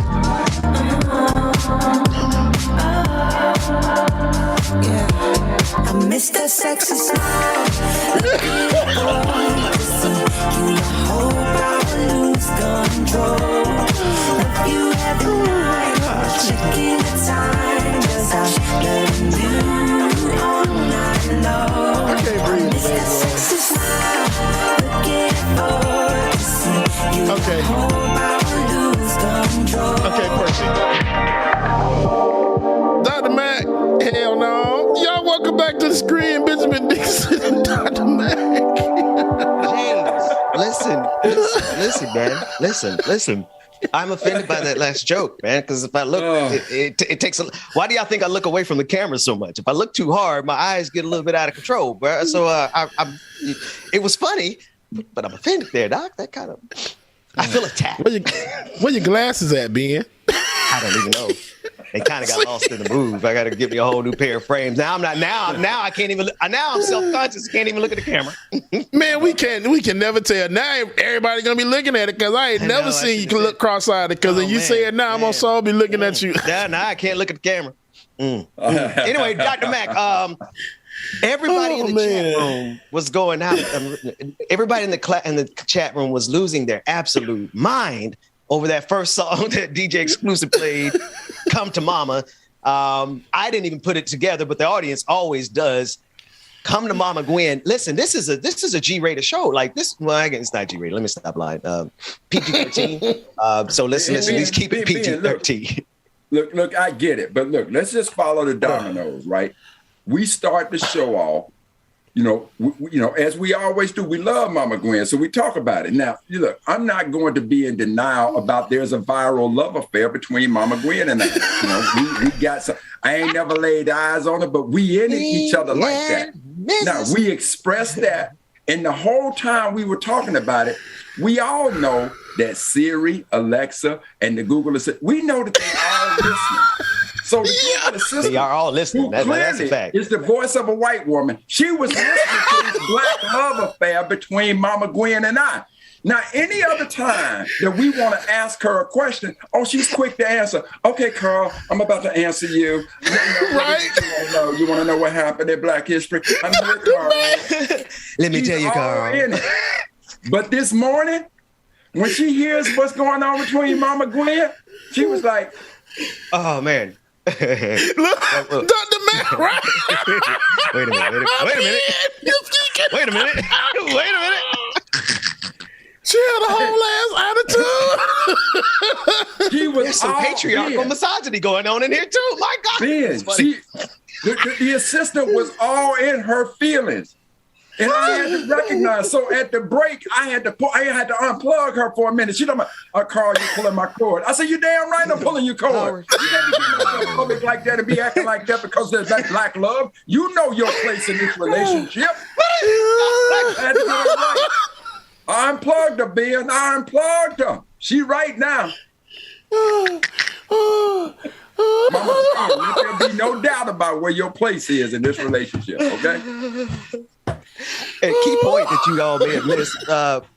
Brother Max said he ain't even ever met Mama Gwen. So No. these internet relationships be getting serious. Man, they happen so quick. This the new black people meet. Oh man, bro, I said this is like, just call us How Stella Got Her Groove Back with drmac.com. That's the name of the show. No. I'm the supporting cast. My bad. It's how Mama Gwen got her groove back. I don't know how I missed that one. I don't know how I missed that. But I missed that alley-oop. You can't alley-oop yourself. I think that's the thing. New rule. Oh man. Damn, Brother Mac. I don't even know. This is not even like it or not, because Queen Azor is not here. We bring her in properly. She'll be here when she gets here. It's kind of the deal, I guess. Okay, look, Ben, let me ask DJ. DJ, the story that I just laid out, did it or did it not happen just like that? Yeah. This is Wait, let's see if she acting better. Let's see, Dwayne. Let's see if Google, or I almost said Siri, you cannot call in virtual assistant outside of her name. Right. Hey Google, what happened today in Black history? How you gonna act? Zora Neale Hurston was the most published black woman writer of her time. In 1926, along with Langston Hughes and Wallace Thurman, she served on the editorial board of the magazine Fire. Some of Hurston's publications include Mules and Men in 1935, Tell My Horse in 1938, and Dust Tracks on the Road, her autobiography in 1942. Zora Neale Hurston passed away on January 28, 1960. Adapted from Black Heritage Day 4 calendar by author, lecturer, and civil rights activist Dr. Karl Mack. Now, Ben. So, yes, sir. I just told you what happened at the break. I told you I had to get her right. You unplugged her. She, and look what happened. I plugged her back in after that little session between her and I. She now understands that Mama Gwen reigns supreme. She ain't tripping no more, Ben. She got right. See how she got right? What I do? My man said, that's what I do. I can't. One of the smoothest things this man ever today. said. Listen, man, one of the smoothest things this man ever said to me. I don't think I've said it on the show. I got to get it on the servers. The servers got to hear this one. This man said to me, Brother Ben, when I think about my Rolodex, it can get really interesting if I put my mind to it. I said, that's got to be the coolest way in the world to say, I know some people that you might want to know, Brother Dixon. And I said, it doesn't matter, business or pleasure. I'm going to say less. Brother Mac, close us out of this segment. Look, man, I'm just saying, look, it ain't like I want to put it all out there.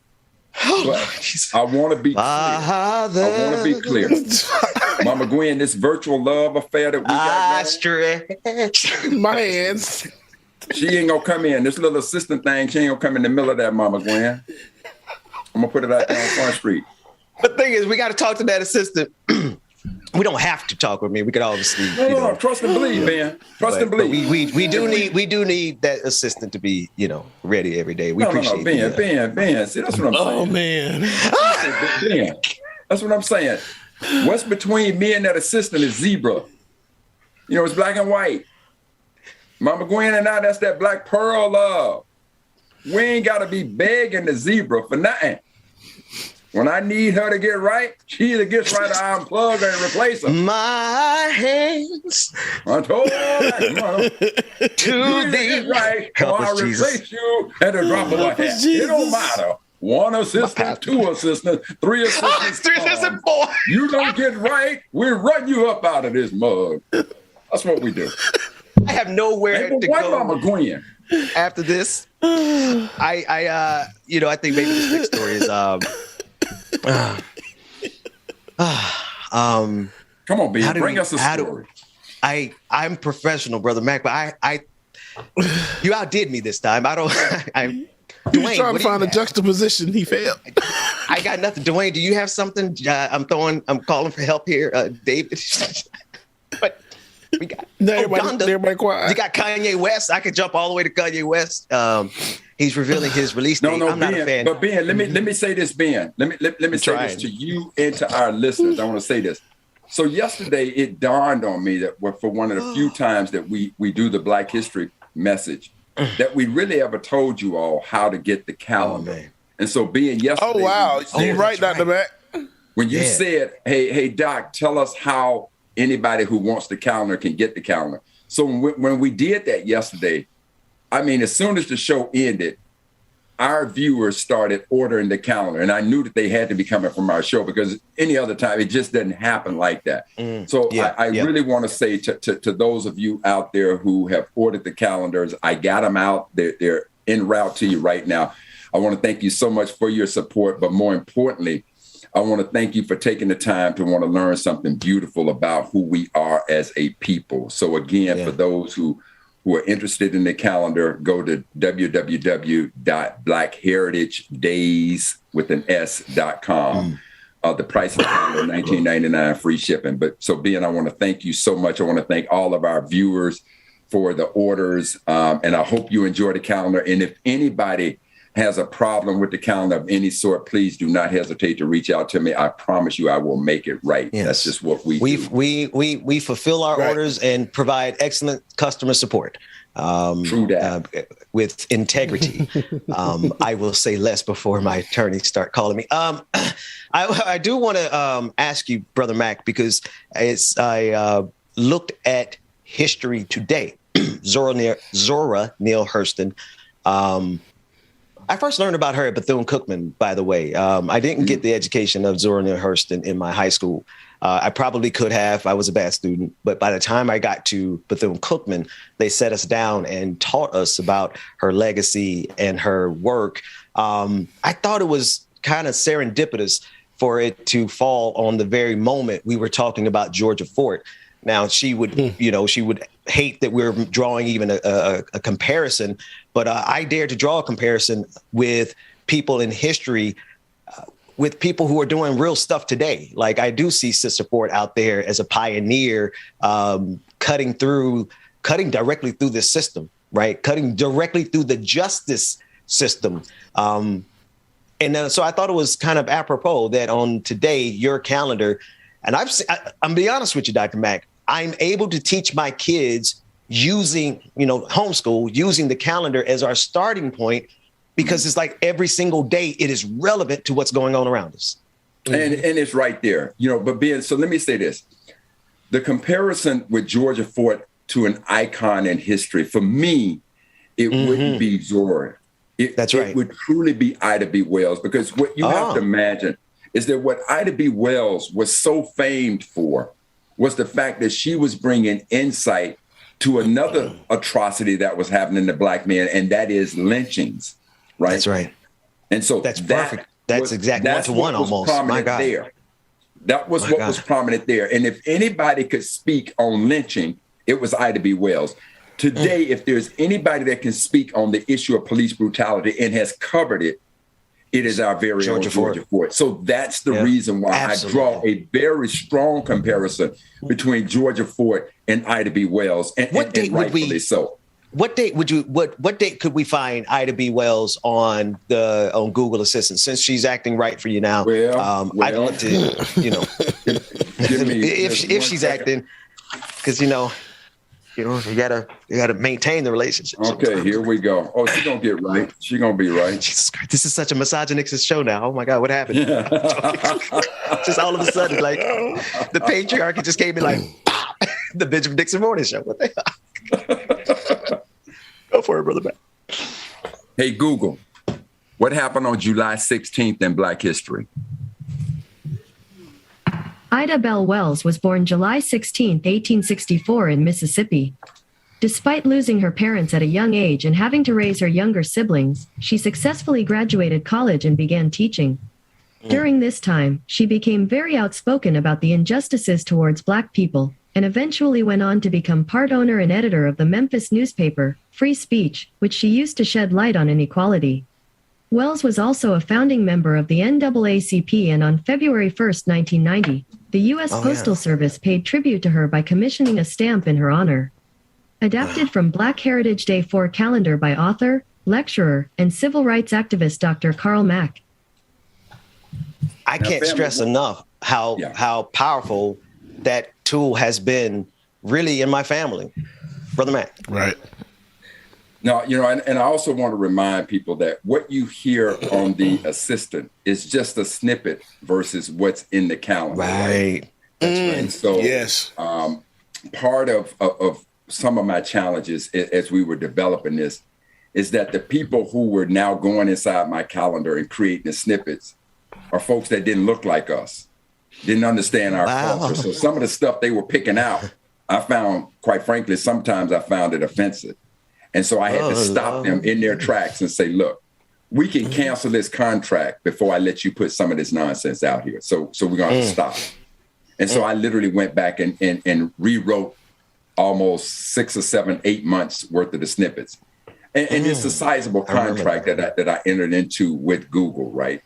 And had they been disrespectful to our history in that manner, trust and believe they could have kept their money. I don't believe in being a Judas amongst our people. You can take your 30 dirty pieces of silver and roll them. I don't need it like that.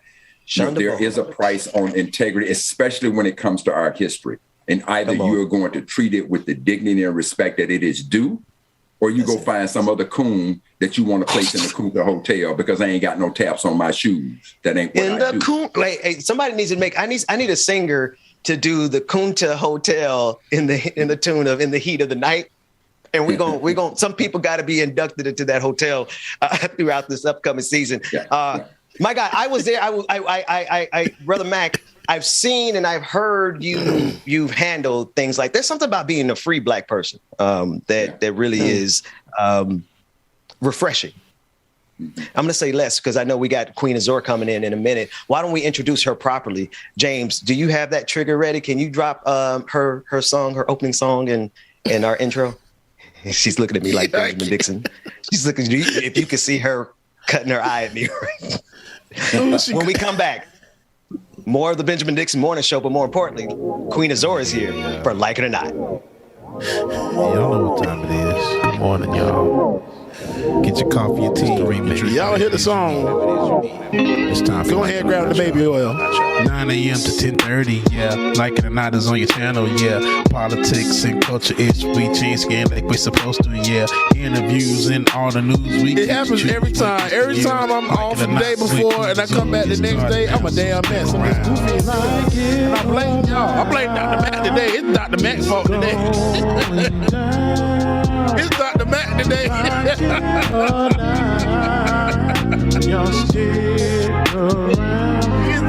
I blame my mom's fault too.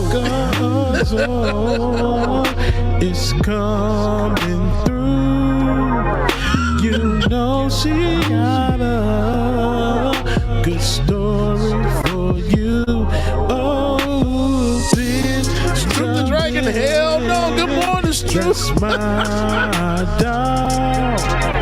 This is his show. He's a politics bro. I swear I'm gonna write another song soon. I promise I am. I'll switch this one up. I do something. Y'all know who I am. Right. Thank you, man. Thank you. Stay dropping them jams. Like it or not, it's going down. Like it or not, y'all stick around. Oh, like it or not, it's starting now. Like it or not. Wait a minute.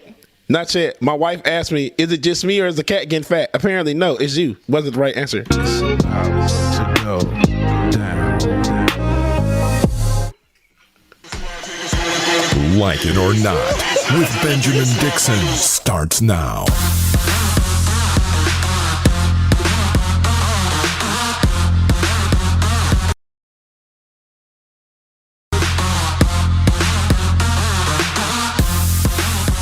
Oh my God.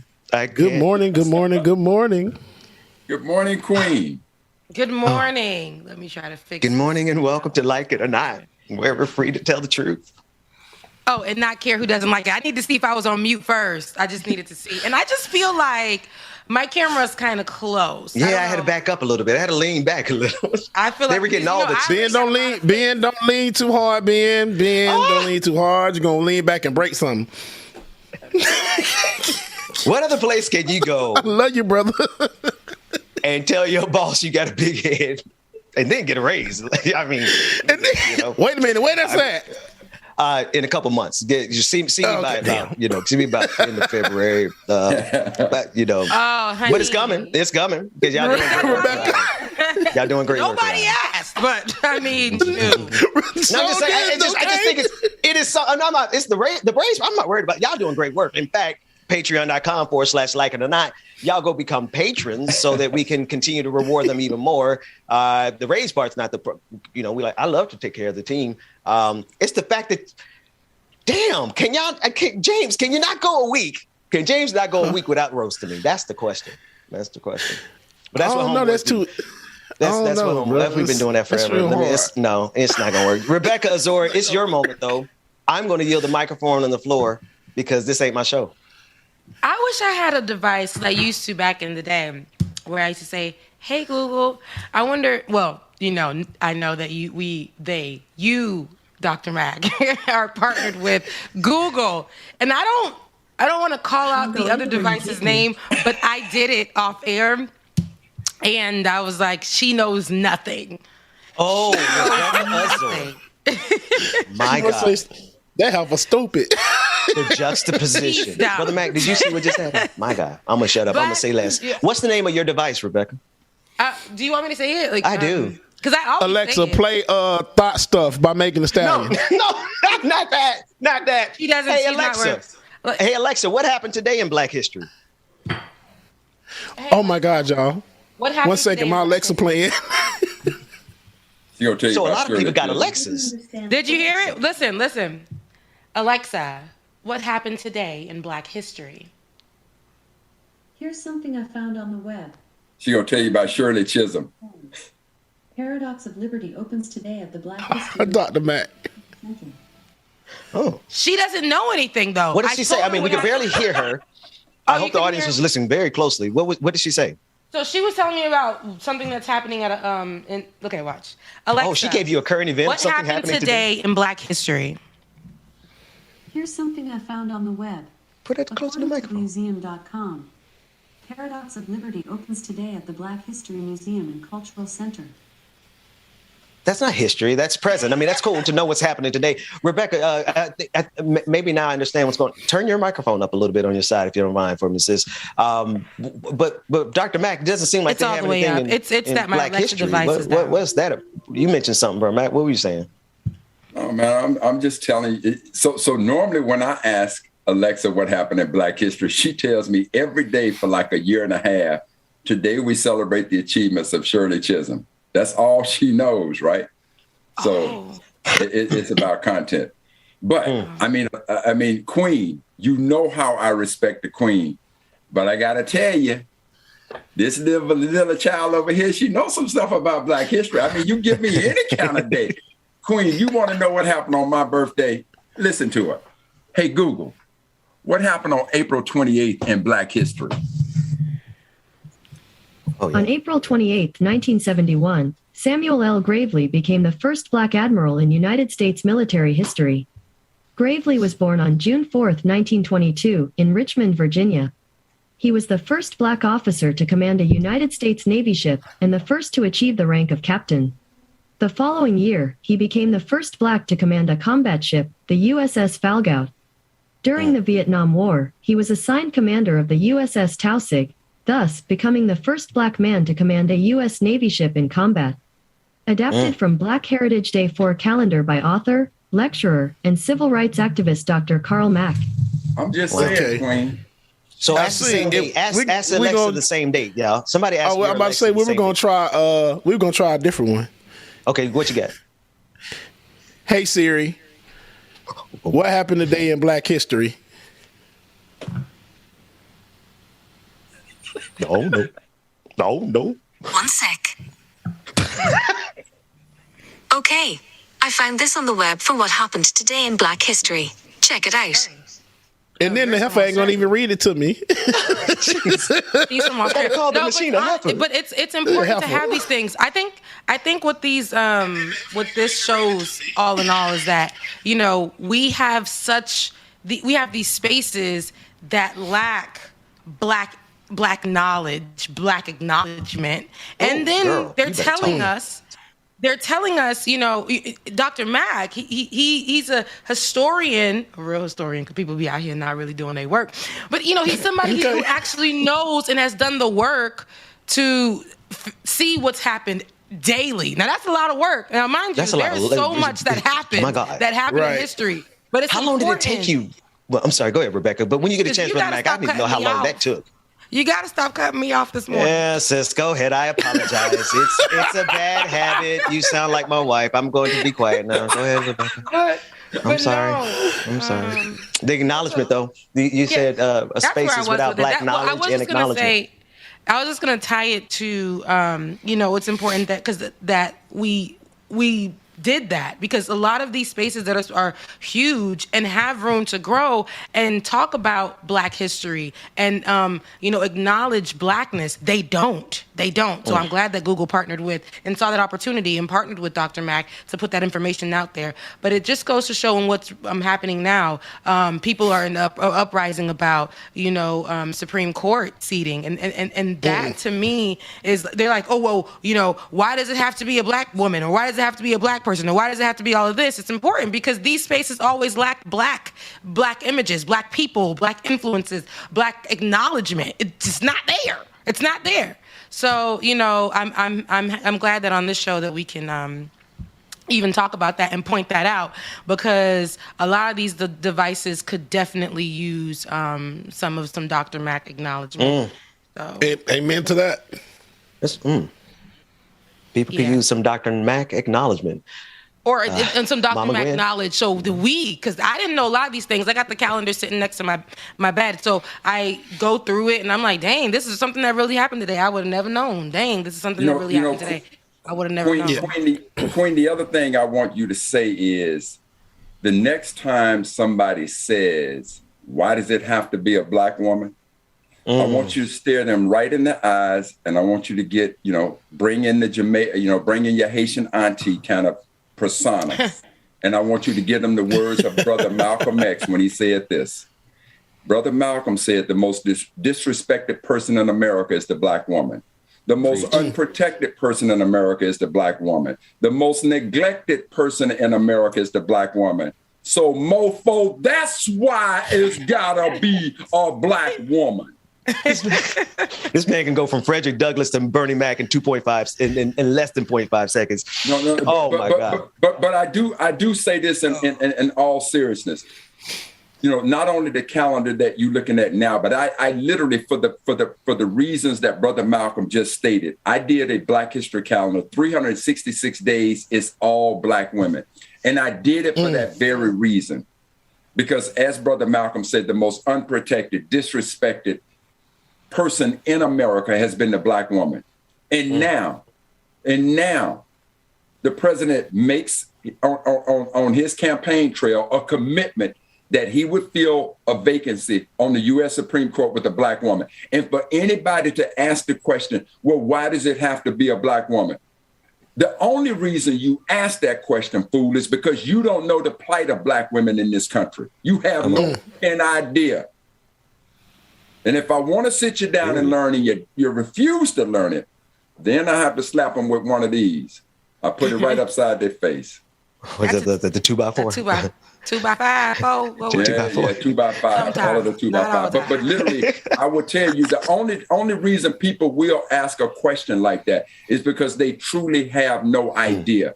And if you want to understand, and I tell you, there's a book by Paula Geddes called When and Where I Entered. It is a history of American Black women.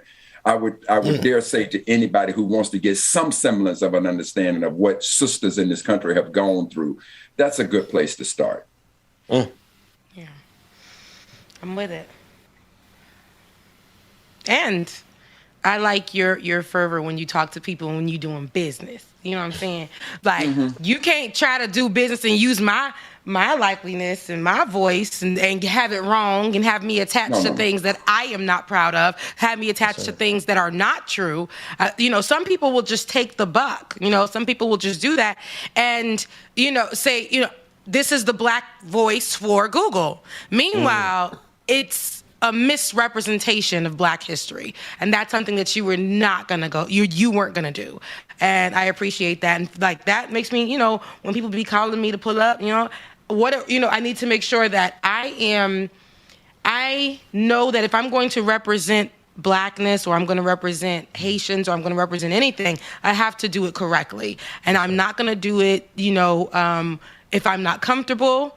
I wouldn't, and I won't. I just won't. Now, money is a good thing, but it'll come to you, especially if you're pure-hearted and you know and you're fighting for that. And if that person or that company or whatever is trying to use your likeliness, your voice, your image, and not hear you out and not go with the proper way of doing it, then if you can leave that money on the table. And Queen, I would tell you this: it's one thing for me to tell you that, but you and I were in close conversations all the time as these negotiations were taking place. And I'll put this out there. I will tell you all exactly. It's a 3-year contract that was close to $500,000.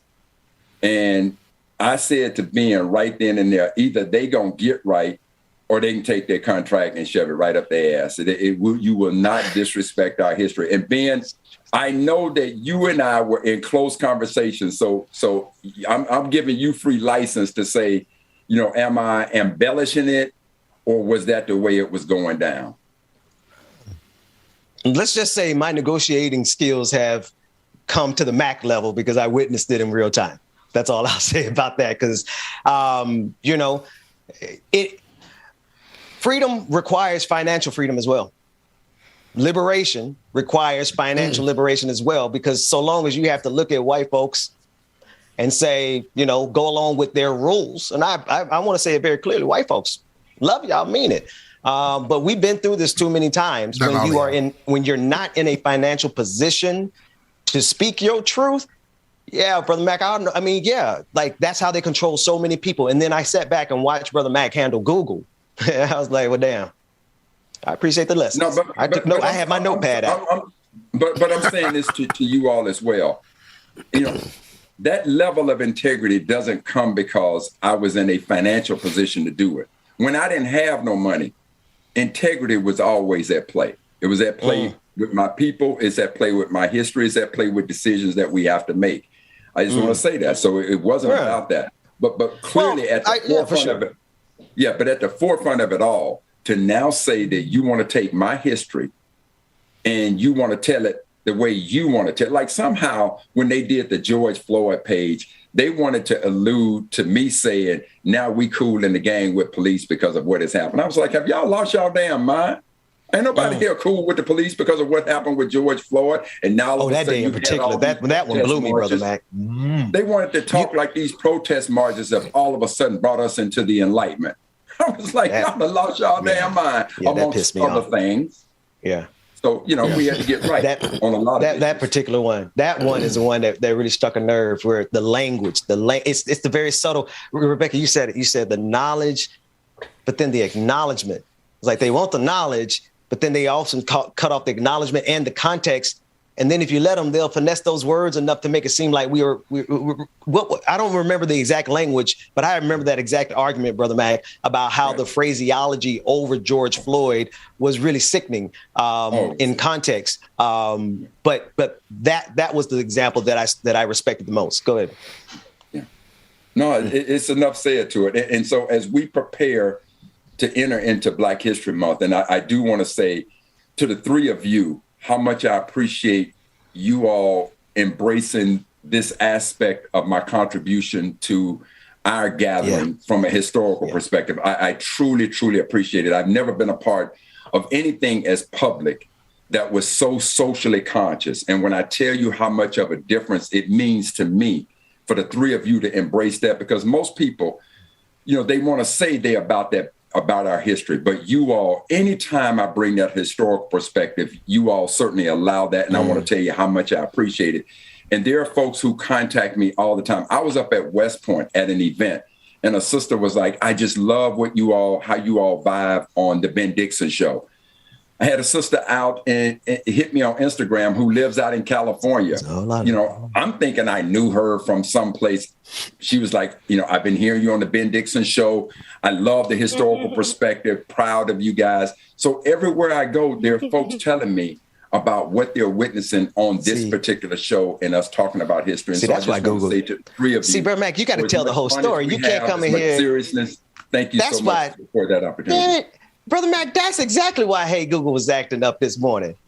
Anyway, Rebecca. You are so welcome, Dr. Mac. And I will say, welcome, Dr. Mac. Right. Yeah, because you are a light to the show. I love how it's like it's always raw moments on the show. I think you add that to this show. You never know what you're gonna get, honey. Oh, no. But I love that about it. Now, and it's funny because I was talking to Ben the other day, and now I've been doing this for some 5-6 years, not as a journalist. I've been a journalist. I know I look young, but I've been a journalist over 12 years now. But I've been me going into politics and then meeting Ben, and then just being in the Ben Dixon sphere.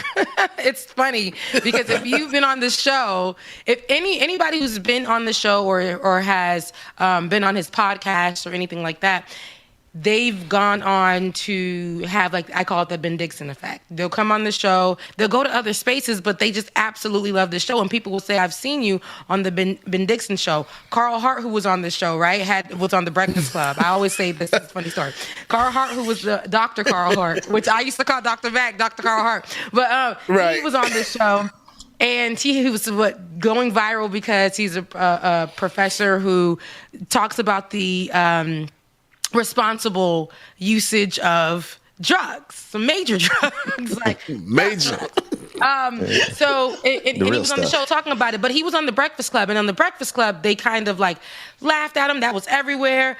But it was the effect that we had on him on the show. Yes, we were concerned. Yes, we had questions, but we allowed him to educate us. We allowed him to tell his truth. And, he was okay with, our concerns and our questions, and we just had a good time.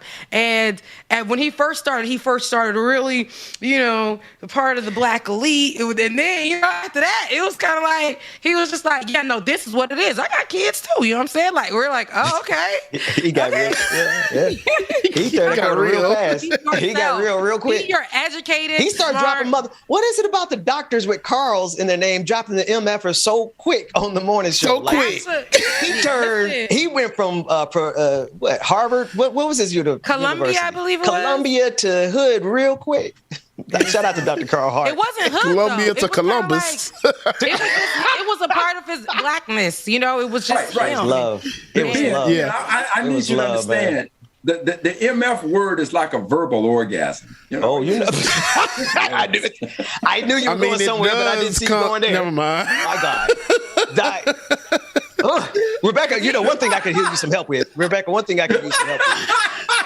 You guys you all have to understand that I do come from like the cutthroatiest world of politics, and I dot every I ever could. I need you to balance out some of the testosterone on this show, Rebecca. I be trying. It's just we got you guys not swing it over here. I just want to talk about something else. I love it. Because this is who we really are. But do y'all notice every time Rebecca or Georgia is away, we lose our damn mind? No, I watch and I'm like, we do. Jesus, Lord, they are out of control. They are out of control. Rebecca, okay? Oh, man. It was Dr. Mac today, Rebecca. It was Dr. Mac today. I'm pretty sure. Dwayne, right. You heard that too, Dwayne. I didn't hear him. What'd you say, Dwayne? I said Rebecca be watching instead of being where she's supposed to be at 9 o'clock. You know what? And then she come on the show watching the damn show. I feel like sometimes Dwayne be waiting, and that's why Dwayne had me outside for like 45 minutes, and I wasn't even mad about it. You know what? Dwayne, I got you. I've just adjusted to your schedule. Your show don't start till 9:15 no more. I've just adjusted. What time that message came in slightly, Dwayne? Hang on, I got it right here. I got my phone now. I went and got my phone. 24 minutes ago. It is 9:46, so Rebecca was ready. No, I actually logged in at 9:20. It's more of a 9:20 because I was giving you guys time to get ready. And then as I sat there, I was like, okay, they're not gonna let me in. And sometimes I'll get up, so on my my kitchen counter chair, sometimes the little thingy comes off at the bottom. So I'll go and just start screwing those things back in, and then I'll go get me something to drink. I'll reclip in my wig, adjust it a little bit. Dwayne sees all this, and he's still and then I'll come back and sit down and wait. And it's just I'm still not inside. So.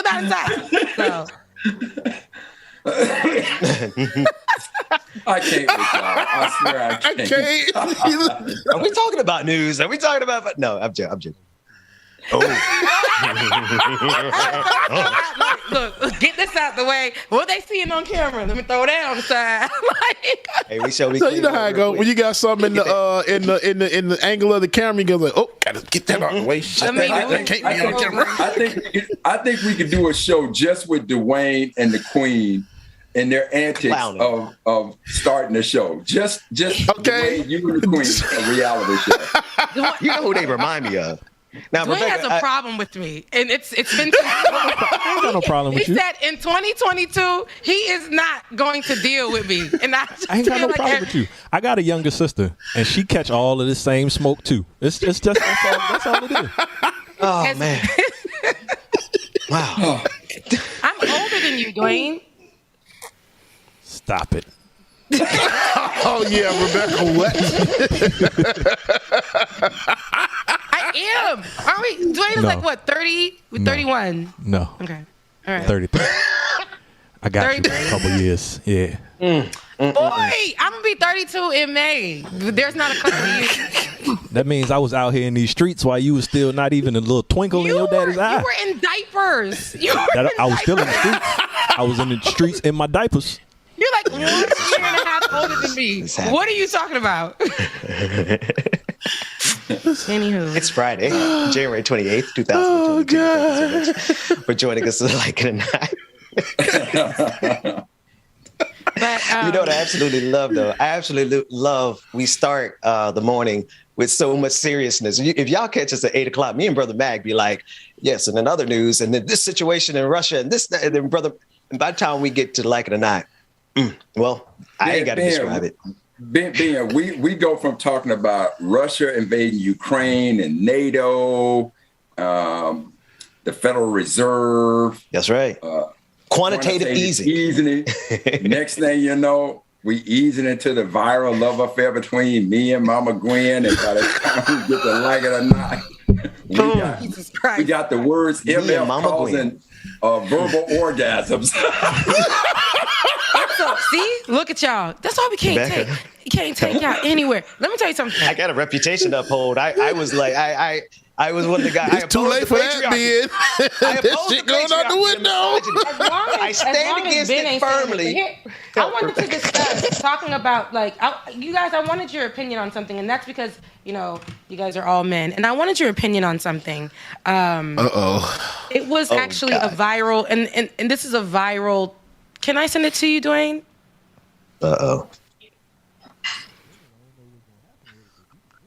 Okay. So there's this viral conversation that's happening on, and it's Friday, so stay tuned. There's this viral. It's not crazy or anything, but it's a viral conversation. I was wondering why everybody was up, and that's what the Twitter called it.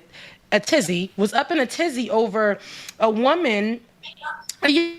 Young woman was talking about, because we were talking about how we date now, you know what I'm saying? You meet somebody and you finally physically meet them after being on one of them dating apps. But they were up in a tizzy over the fact of what her first impression was, or what she wanted to make as a first impression when she met him. So she is the giving person, I guess. So she ended up, and I just sent you the video. Hopefully you can grab it so I don't have to run my mouth about it. What type of giving? Is this the girl with the cigar? Yes, it's the woman who decided to go on a date after meeting the guy. She was talking to the guy for about 2 days. And listen, in these days, you talk to a guy 2 days on the phone because they ain't doing that. Now we're forced to really kind of do that. So 2 days, they were talking, and you might be talking from morning to night. Morning to night, Morning. It wouldn't let you download my link. No, that was my. From morning to night, you can be talking to somebody all day, and you develop to me, communication is where you're building. Communication is where you're building that relationship. I could fall in love after 24 hours. I'm like, God, who is this man? He's so good to me. 24 hours. But she said after 48 hours, she decided to go meet up with him, and she wanted to make a good first impression, right? That means, they made a good first impression through communication. So she was like, she heard him. Listen to this. She heard him speak about cigars and how he loves cigars, right? Knowing that her father is an avid cigar smoker, she stopped by her parents' house, grabbed the cigar from her father. Her father was like, oh, you can't just give him a cigar just like that, baby. You gotta, I'm going to throw in a cigar cutter so you can give that to him. Mama said, but you can't bring the gifts like that, baby. Let's go ahead and wrap this up and tie it with some twine and make it presentable when you bring it to him. Then she ended up bringing it to him. No, before she told us that she brought it to him, she was saying, this is what I want to do because I know this is what he said he liked, and I hope he really loves it. That's how she ended the video. Oh, baby. The kids on Twitter, they were creating a conversation that was unacceptable for me. The fact that, first of all, it's her business. It's her business. Yeah, she shared it with the world, but it's her business. Drink your water and mind yours. Because at the end of the day, if a woman being a giver to a person, naturally, it doesn't matter if it's just somebody that it could have been a friend, a family member. You can tell that she's just a giver. People were like, why would she do that, girl? You just met that man. You shouldn't be all of that. You shouldn't be spending. They assumed that she was spending money. It was all free. It was all free, first of all. And they were just saying that one woman did a whole she dissected the video and said, this man is seeming like a narcissist. First of all, how did you get that from this woman's video? That the man's right. I did see that. I saw that. Yeah. You shouldn't give yourself to men like this. Women, you should be better than that. Men should be only buying you things. Men should be, and it's like, no, because I'm a giver. I was talking to this guy for maybe like a week. I went down home to Palm Beach, got 2 shot glasses, and I was like, you know what? I'm going to bring it home for him. But he was a cool guy, and I know that he collected shot glasses. And I ain't never see him again after that because I wasn't interested no more. But you think that's just, I thought it was a good gesture, not because I wanted to marry him. I wanted for him to see me as a wife. I wanted to, get him in my bed. It was nothing like that. It was just because I know that we had a conversation and he liked shot glasses. The last guy that I dated, I would go home and I would always come back with a card from where I came from, and wherever I was going, and then just write a nice letter in the card and just bring it to him with a small gift from where I came from. It's not a big deal, guys. If you're a giver, you're just a giver. And that's why she's still talking to that man now. No, that's good. And honestly, I don't see nothing wrong with that. Maybe I still would have been dating females if somebody would have did that. I didn't see that, Shit, somebody get me a cigar. I'm trying to share a link sometimes here. But sometimes it's, and to me, what I heard was, she's a listener. She's a listener. She's somebody who, is just a giver. Somebody who just wanted to show, just the first impression, not just pull up on this date. She wanted to actually have a lasting impression on the person that she's coming to meet. Not because it's her doing too much. That's just how she dates. And if you just date pulling up with your wig, nothing to offer, that's on you. That's okay too. That's okay. That's your business. Right. My God, today. We got the video. That's me. I'm a giver. I might give you something if enjoying the conversation and everything is going great and it's our first time meeting. I might bring you something. It just depends on how what the vibe is. Mm-hmm. I'm everybody needs. I don't see nothing wrong with that. So Queen, I'm gonna say this as the elder statesman, and I'll be 60 in April, right? Come on, elder statesman. First of all, I need you to understand. I asked my ex-wife, who is a FAMU rattler, chemical engineer. I asked her to marry me 2 hours after I met her. Wow. No, that's something. I said, 2 let's hours. get married. And now people start this, wow, how did you do it for 2 hours? My marriage lasted 16 and a half years, right? So my marriage lasted far longer. It was evident as what it was. But I would tell you this. I've certainly had my share with sisters, women. There is a differentiator between a woman and the art of a woman.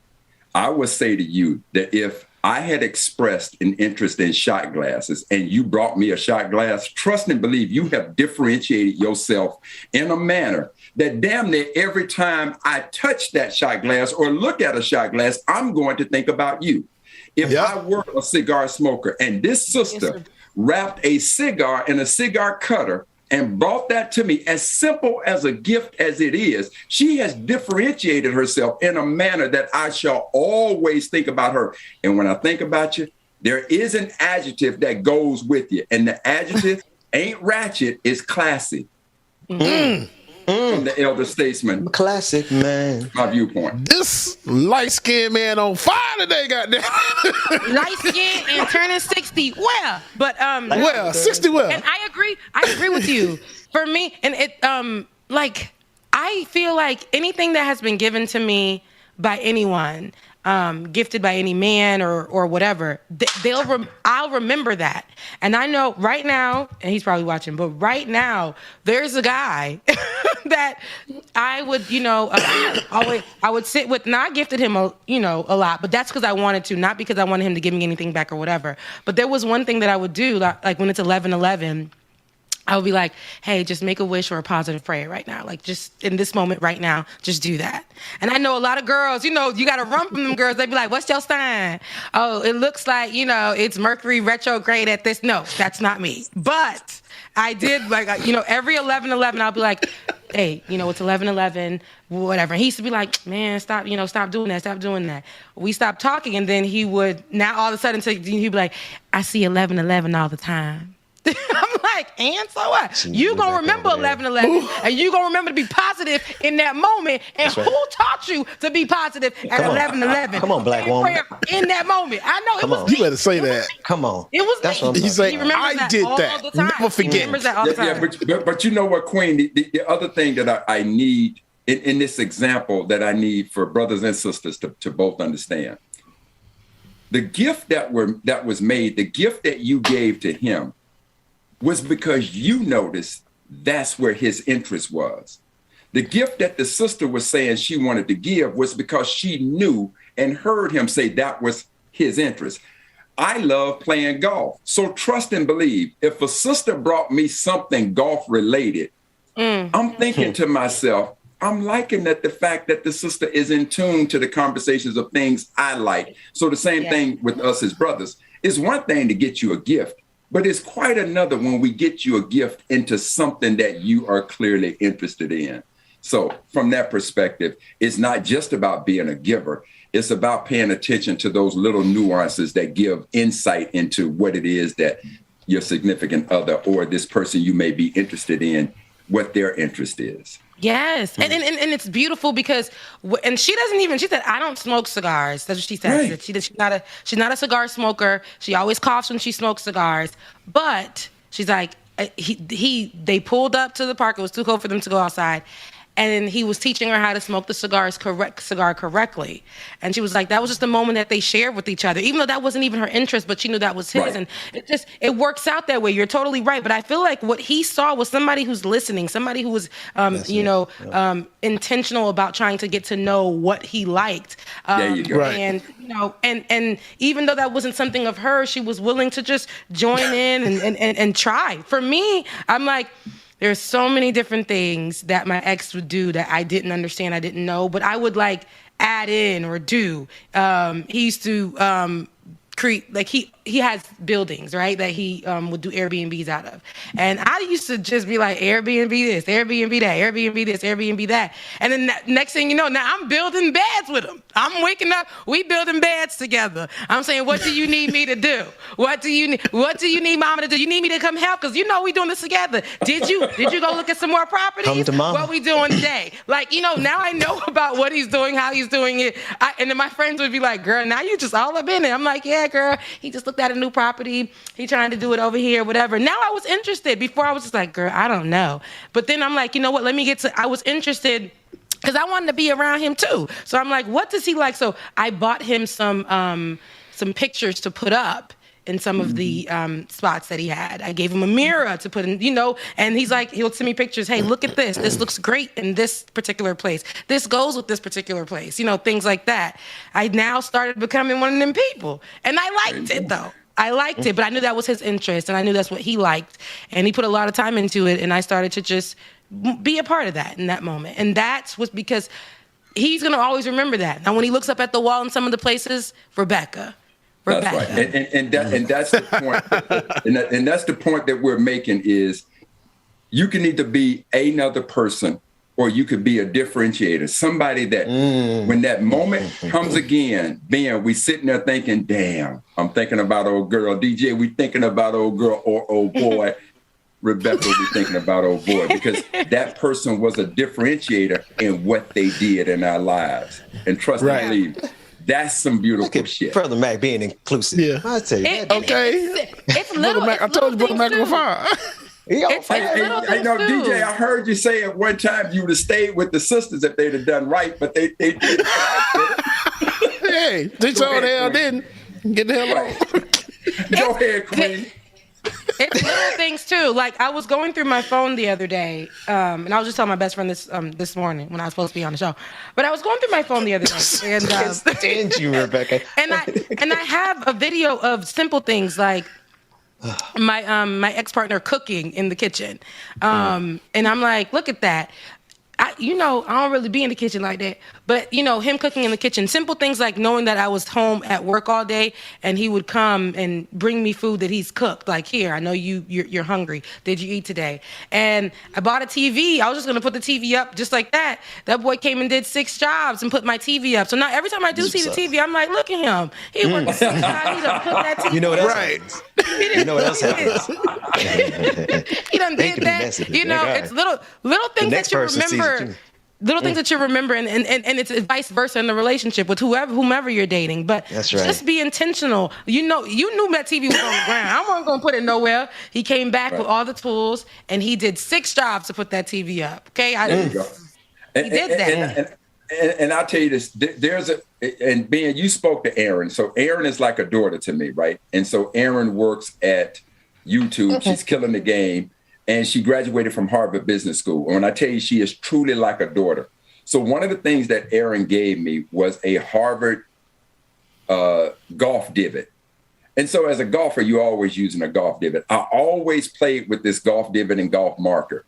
And whenever I pull that divot out, I see Harvard. I mean, so literally through the entire round, I'm thinking about my baby girl, right, as a daughter. But trust and believe, if a woman had gifted me something unique, simple, but it fell in line with my interests, a certain Black history book that was unique and rare because she knew I was there playing golf, and these things, again, that's what makes it a differentiator. It doesn't matter. It doesn't have to be something incredibly expensive, because trust and believe, every time I play golf, my baby girl is right there with me thinking about it. So that's love.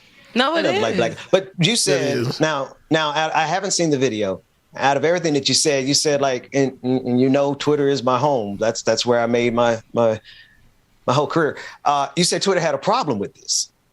Yeah. The kids on Twitter, and I'll say this, because there is a space of people who just want to find something wrong with everything. And I know that's a space where we all put our opinions in place and things like that. Because people, I got to be careful with that, because people get real sensitive. You know what I'm saying? But there is, the younger crew. They don't, it's like all about, do he got money? Trust me, I like a man with money too, sis. But do you have money?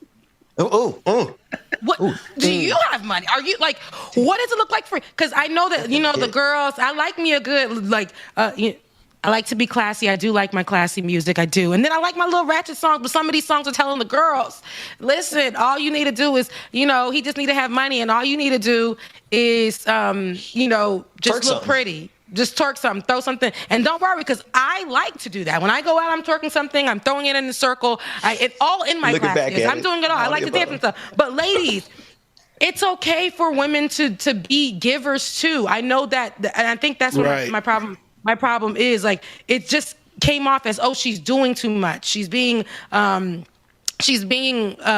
she needs to let the man do for her. She needs to, and I'm like, it's not. It doesn't always have to be that way, and it could be that way for you if that's how you want to date. But there is nothing wrong with somebody naturally, and you can tell, just naturally being a giver. Ben, like. We worked together, and it would be like little stuff. For your birthday, I think I had got you, and you never came and got it. I knew you needed a calendar, so I got you a calendar for your birthday with something. I know we were all stressed, and there was something on there that said like something positive. I don't remember what it said. It was so long ago, but I was like, he needed something. This is when we worked in the office. He needed something. It started. The snowstorm came. We didn't go back to work for a minute till February, but. I was like, he needed something in that particular moment to just kind of build up your, because you were just having a tough time. And you're like, oh, I forgot to do this. I forgot to do this. I said, let me just get him a calendar and this positive little thing and just give that to him. And just because you work with me, I see you every day. You're a friend. Like, it's nothing wrong with that. My daddy, he sent me out to go get something, and I ended up attaching like a record, because I bought him a record player. I ended up attaching a record of, I think it was the OJs on there, because he likes old school music. Oh, yeah. And I just had it in the back of it, and he's like, why you got me this? I was like, because I know you love the OJs. Now, every time he walking around, and he'll be playing the OJs in the background to my mom, and he'll be yelling, my baby girl got me this. Do you hear the music? That's it. My girl, my baby girl, stuff like that. You just naturally are a giver, and you want to make impressions on people because you listen to what they said they needed. You heard what they said they needed. You seen what they needed. Sometimes it's just a phone call. Sometimes it's just whatever. It's not doing too much, and it doesn't matter if you met that person for 2 minutes. The impression that they made on you was enough for you to want to make an impression on them. I done listened to a couple of gifts you've given, and I liked it.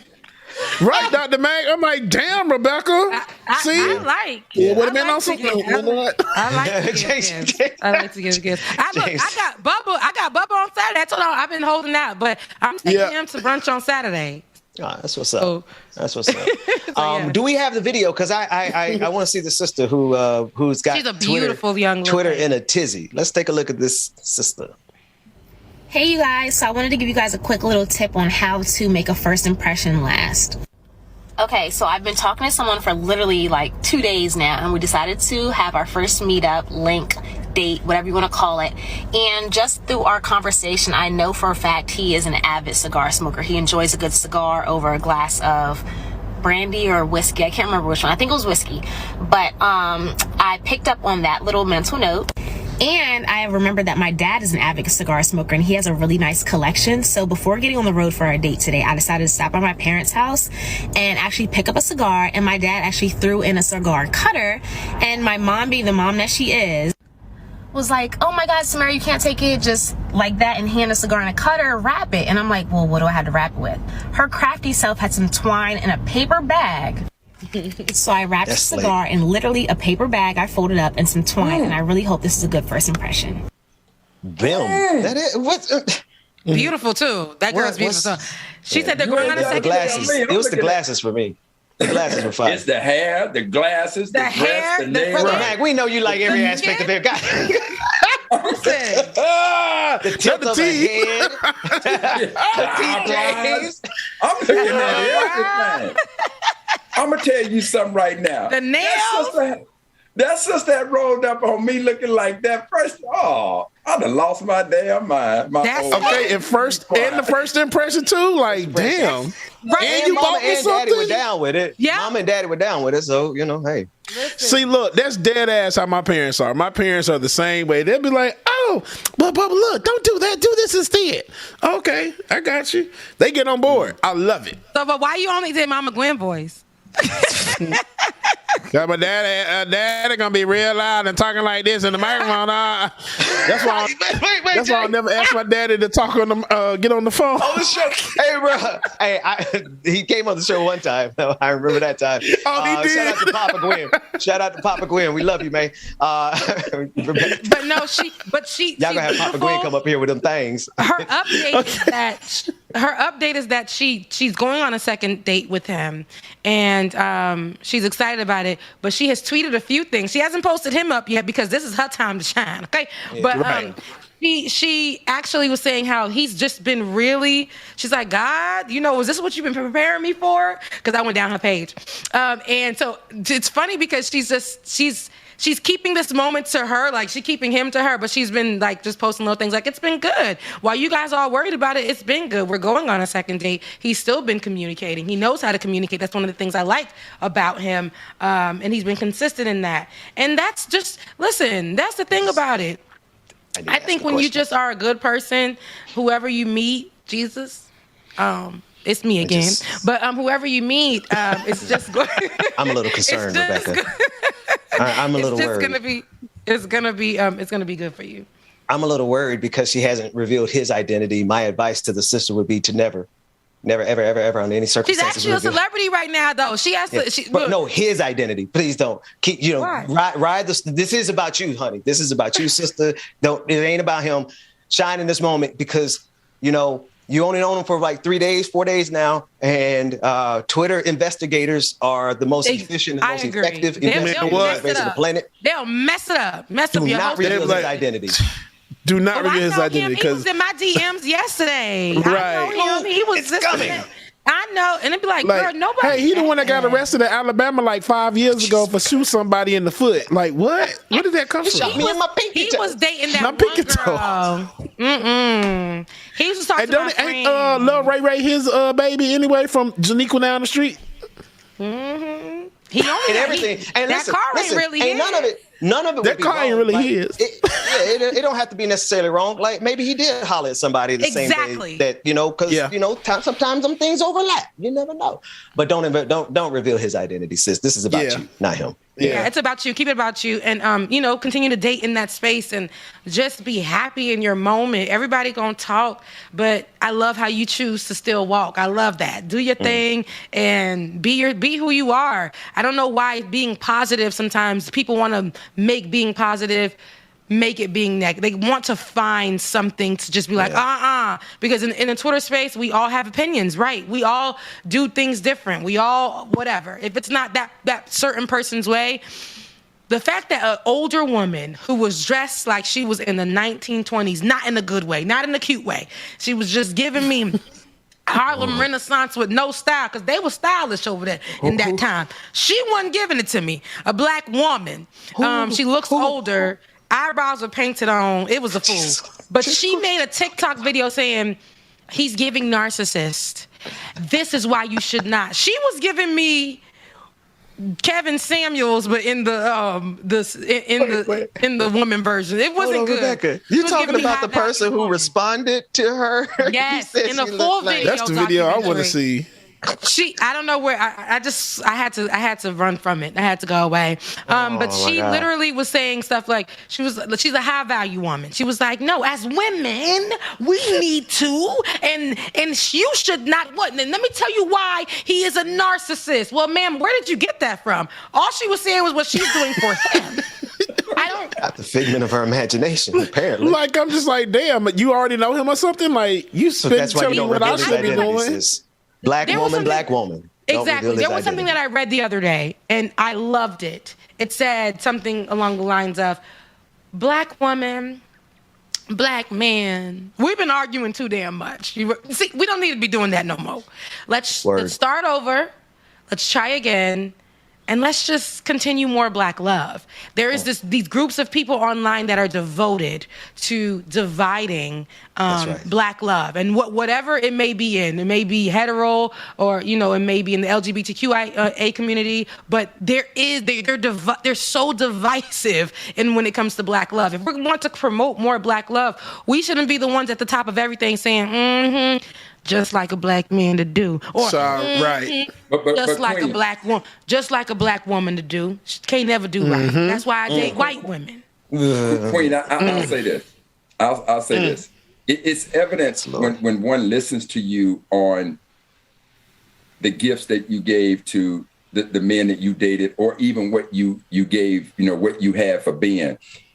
And when you hear the story, it was because you were listening intently and you heard some things. And so again, if somebody looked at that video and listened intently to it, and then she shows the gift, you can see all the little things, even how she picked up on it. She says it was something small that he said.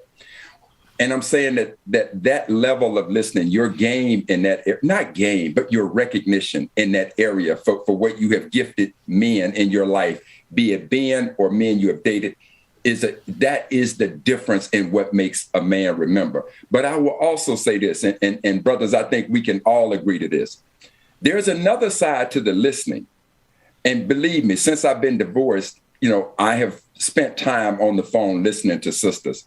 And many of the sisters that have called me and I've had conversations with, all you hear is negativity. I can't fucking wait to get off the phone knowing we done. I can't go on no date. I can't go see you because you complaining about everything. Your ex, your children, your family members, what's going on in the world. God damn, woman, leave me. I want to smoke my Black and Mild and you take care of a brother. I don't need all the rest of that. That's some hood shit right now. He said Black and Mild. Wait a minute. I smoke Black and Miles. Wait a minute. Both of y'all smoke Black and Miles. That's a little. Dr. Mac. I told you. Dr. Mac. Dr. Mac. He just black. It doesn't matter. You will always be Rebecca just black. Now I got to definitely ask a question, Dr. Mac. Are you my daddy? What the hell? DJ. But that's the women. That's the women that you be. DJ, allow me to answer in this way. Papa was a rolling stone. Wait a minute. On Fridays, you guys are just out of control. I got nothing. Oh, Rebecca. he left. Oh my God. No, you know what oh my God.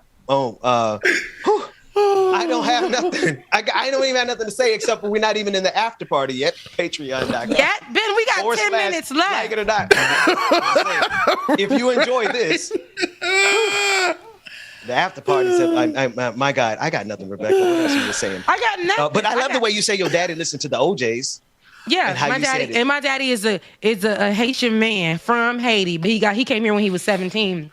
Born in 1959.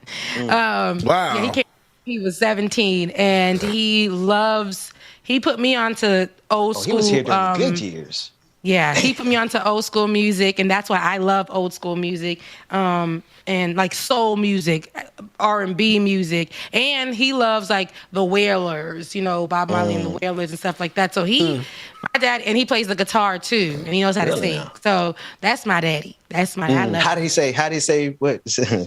I hate to be on the spot. I just loved how you said that about Rebecca and the. He calls me baby girl. He calls me baby girl. Becky or baby girl. So he's just like, my baby girl bought me that. Yeah. When I bought him one of these devices when they first came out, because my daddy, I make sure he stay up on game. I bought him one of these devices. He has the Google one too. So I'll tell him to utilize that one from now on. But I did buy him this device. I don't want to say her name. But it's fine. He literally used it he walked around the house and he would be like, Alexa, such and such and such and such. Alexa, stop. But he would do all of that stuff, and he'd be like, my baby girl bought me that. My baby girl bought me that. And then I bought him the iPhone watch or whatever, and he walks around like, I'm calling my baby girl on the watch right now. What y'all doing? What y'all doing? My baby girl bought me this watch. The other day he was saying, I'm wearing these work boots and they really, really hurt my feet. Can you he knows he can go to the store. He wears Reebok C clubs or the Club C's. That's what he wears. And I got a pair right here. No, the brand and all. But that's his favorite since we were younger. But he was wearing these work boots. That's the art of a woman right there. That's the art. We watching and listening to the art of a woman. And he called me. He's like, baby girl, my feet, they hurt. I'm working in these boots and I'm looking at all these people. I'm working during COVID and my feet are hurting. They are hurting. I'm like, all right, Dad. He's extra like me. So I'm like, okay, Dad. But he keeps saying it. And I'm like, Daddy, I'll just go ahead and send you over he's like, you know what size I wear, you know what color I need. He didn't tell me the size, he didn't tell me the color. I just went in there clicked on the size, clicked on the color, and he's like, baby girl, I got my shoes. Mom was like, girl, he walking around the house. Talking about something. Look what my girl got me. Look what my girl got me. And then when he's at work, he's telling everybody, my baby girl bought me these shoes. She bought me 2. She bought me these work shoes, and my feet feeling good. I'm like, he's so extra. But it's stuff like that because you know what they like, and sometimes. It's all a person wants is just that. Like, literally, he can go get it himself. But the fact that it's like, my baby girl did that for me because she can. My baby girl knows me. So I know if I tell her I need something, she knows exactly what to get because she listens. She knows. So, yeah. It's that acknowledgement part. I'll tell you this. I still can remember that there's only one woman who has ever paid for a meal for me. And she did it one time. So that part of me, that chivalry part of me, I don't know anything about going on a date and we going Dutch. I don't understand the concept. I find it interesting. Right. But anyway, a lot of women. Do you have any sisters who shouted across the internet? The only time a woman ever paid for a meal for me was both my sons, Jonathan and Joshua. We all went out to San Francisco, to the Bay Area, to hang out with baby girl and see her at YouTube. And so we went to dinner that night. And so while we were sitting there having dinner, she goes, Daddy Mac, excuse me, I'm going to go to the ladies' room. She goes to the ladies, or at least I'm thinking she's going to the ladies' room. Instead, she went to the cashier and paid the bill so that when the bill came, when the waitress came, I go, ma'am, can I get the bill? She goes, oh, no problem. It's already been paid for. And I looked at baby girl like, what do you mean it's paid for? And she starts laughing, saying, Daddy Mac, I knew you wouldn't let me pay for it. Now, keep in mind, my baby girl she's deep. She's deep in the 7 figures. Deep pockets. Her ability to pay for it, which I wouldn't care. I wouldn't care if she made that kind of money or not. It was just she knew that that's the way I roll. But now, as long ago as that happened, I will always remember that because that differentiates her. And as I said, Rebecca, I'm sorry, Queen. The way that if a person listens to you, they would understand that it is just the subtleness of conversations that would key you into what you think could be something that could be very memorable to us as men. And you're one of the few sisters that I've listened to who consistently seems to get it right. And all I can say, thus you are the queen. Like it or not. Like it or not. Thank you so much. And Rebecca, the other ones that if they just don't stick around, they F boys, so it's okay, girl. This is true. Thank you. Thank you for that too. God, it's me again. No, but I believe in, and we'll end on this. The other day I went out and I was like, don't even worry about it. I'll pay for it. It's cool. Like, I got it.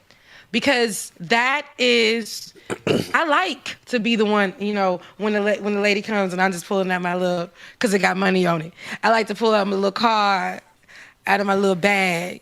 And then I'm like, I'm here. And he's always like, hey, no, I got it. No. I'm going to take care of it, babe. I'm good. And then they be looking at me like, all right. And it's crazy because I've been out with someone who has said, well, I was like, well, I could have paid for it just to see. Well, why didn't you pay for it? Oh, no, I'm sorry. He said what? Ben, no. He actually, that came out of his mouth? Too. You know that man. Yeah. Oh, he's like, why didn't you pay for it? And that's when I knew right there. Huh. It was like, maybe he didn't have it. But then it was multiple times, like, you stay trying to ask a dude out, you know what I'm saying? And then, you know what dude ain't got no money right now, you know what I'm saying? And you stay trying to tell me why you don't take me out. No, it's not that. I didn't know that we could do free stuff. I like to walk in the park. I like to go hiking. I like to do all these things. But you're worried about me. I don't care for all of that. But there are guys who will make you feel like that's all you're trying to put. But I do. I'm an old school woman in this way. Yes, I will. I like to pay for my man's meals too. I like to do that. That's just it. But I like to know that I'm covered. When I go out and he pays the bill, he don't even like stare at it for 15 hours. You knew you was going on a date with me. What did you say, Rebecca? The check come. They like,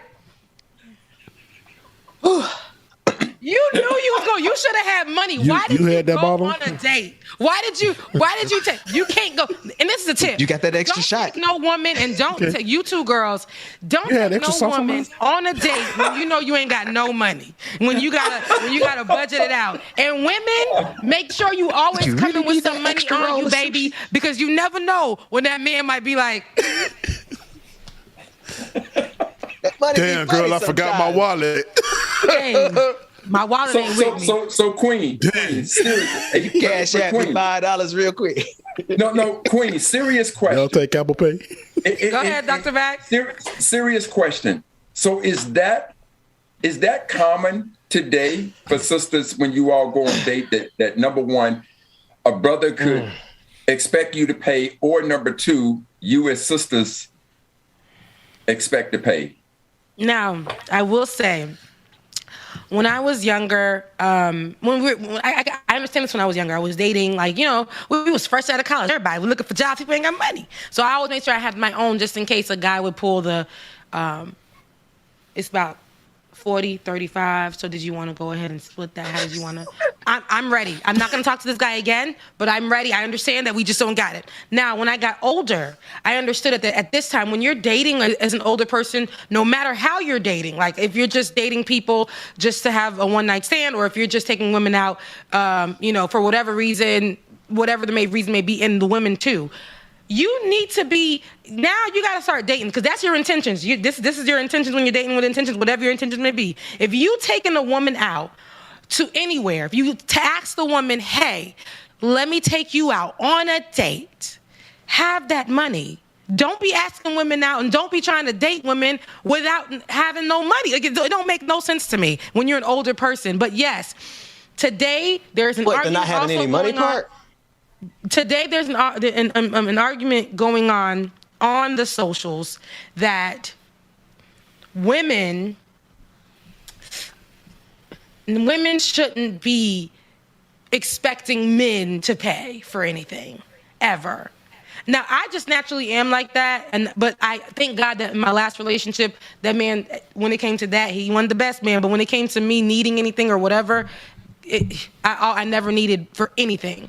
But when it comes to, like, there's this conversation online where they're saying, like, you know, women need to stop expecting men to pay. That's making them come off as gold diggers or whatever the case may be. This is this conversation that's weird. And for me, I'm a little old school in that department. If I'm dating a man or whatever the case may be, and he asked me out, I'm expecting you to pay for it. Yeah. Okay. So you invited me. If you invite me to something, you pay for it. Yeah, you pay for it. Okay, I could have stayed at home. Mm-hmm. So Queen. So here was a situation with me where a sister invited me to dinner. And of course I accepted to go to dinner. Except that the idea that, I mean, it didn't get where it got ugly, but she wanted to pay. And I was like, sister, I can't. She was like, Carl, you know, I asked you to dinner. I said, I get that. And we could do this, but it just messes with my manhood that you want to pay. That I would allow you to pay. So I appreciate it, but I need. So we went tit-tat for like that, but then she acquiesced and I paid for it. So tell me, is it offensive if you ask a brother out, but then you insist on paying and he refuses to accept that? I think, now that's where you just got to tone down. It doesn't make you less of a man. I know it's good. Now, it made her feel good that he said he wanted to pay. I know that he can always cover it. I know that when we go out next time, he's definitely going to be that man that takes care of home. You know what I'm saying? Make sure his woman is good. But in this particular moment, if I'm saying, I asked you out, I offered you to come on to dinner, and I'm saying I want to pay, let me pay. It doesn't make you less of a man, and it can come off offensive. But sometimes, and just to lessen the heat in the moment, we're just like, all right, just go ahead and pay. Let her pay, and you should feel good about it. Because now you rocking with somebody that could hold it down, and just, she's doing her thing. Look at it in that moment where, okay, baby, go ahead and pay. Yeah, you want to pay? I'm going to pay. No, I'm going to be honest with you. It's something that I'm going to seriously have to think about. Because it is not I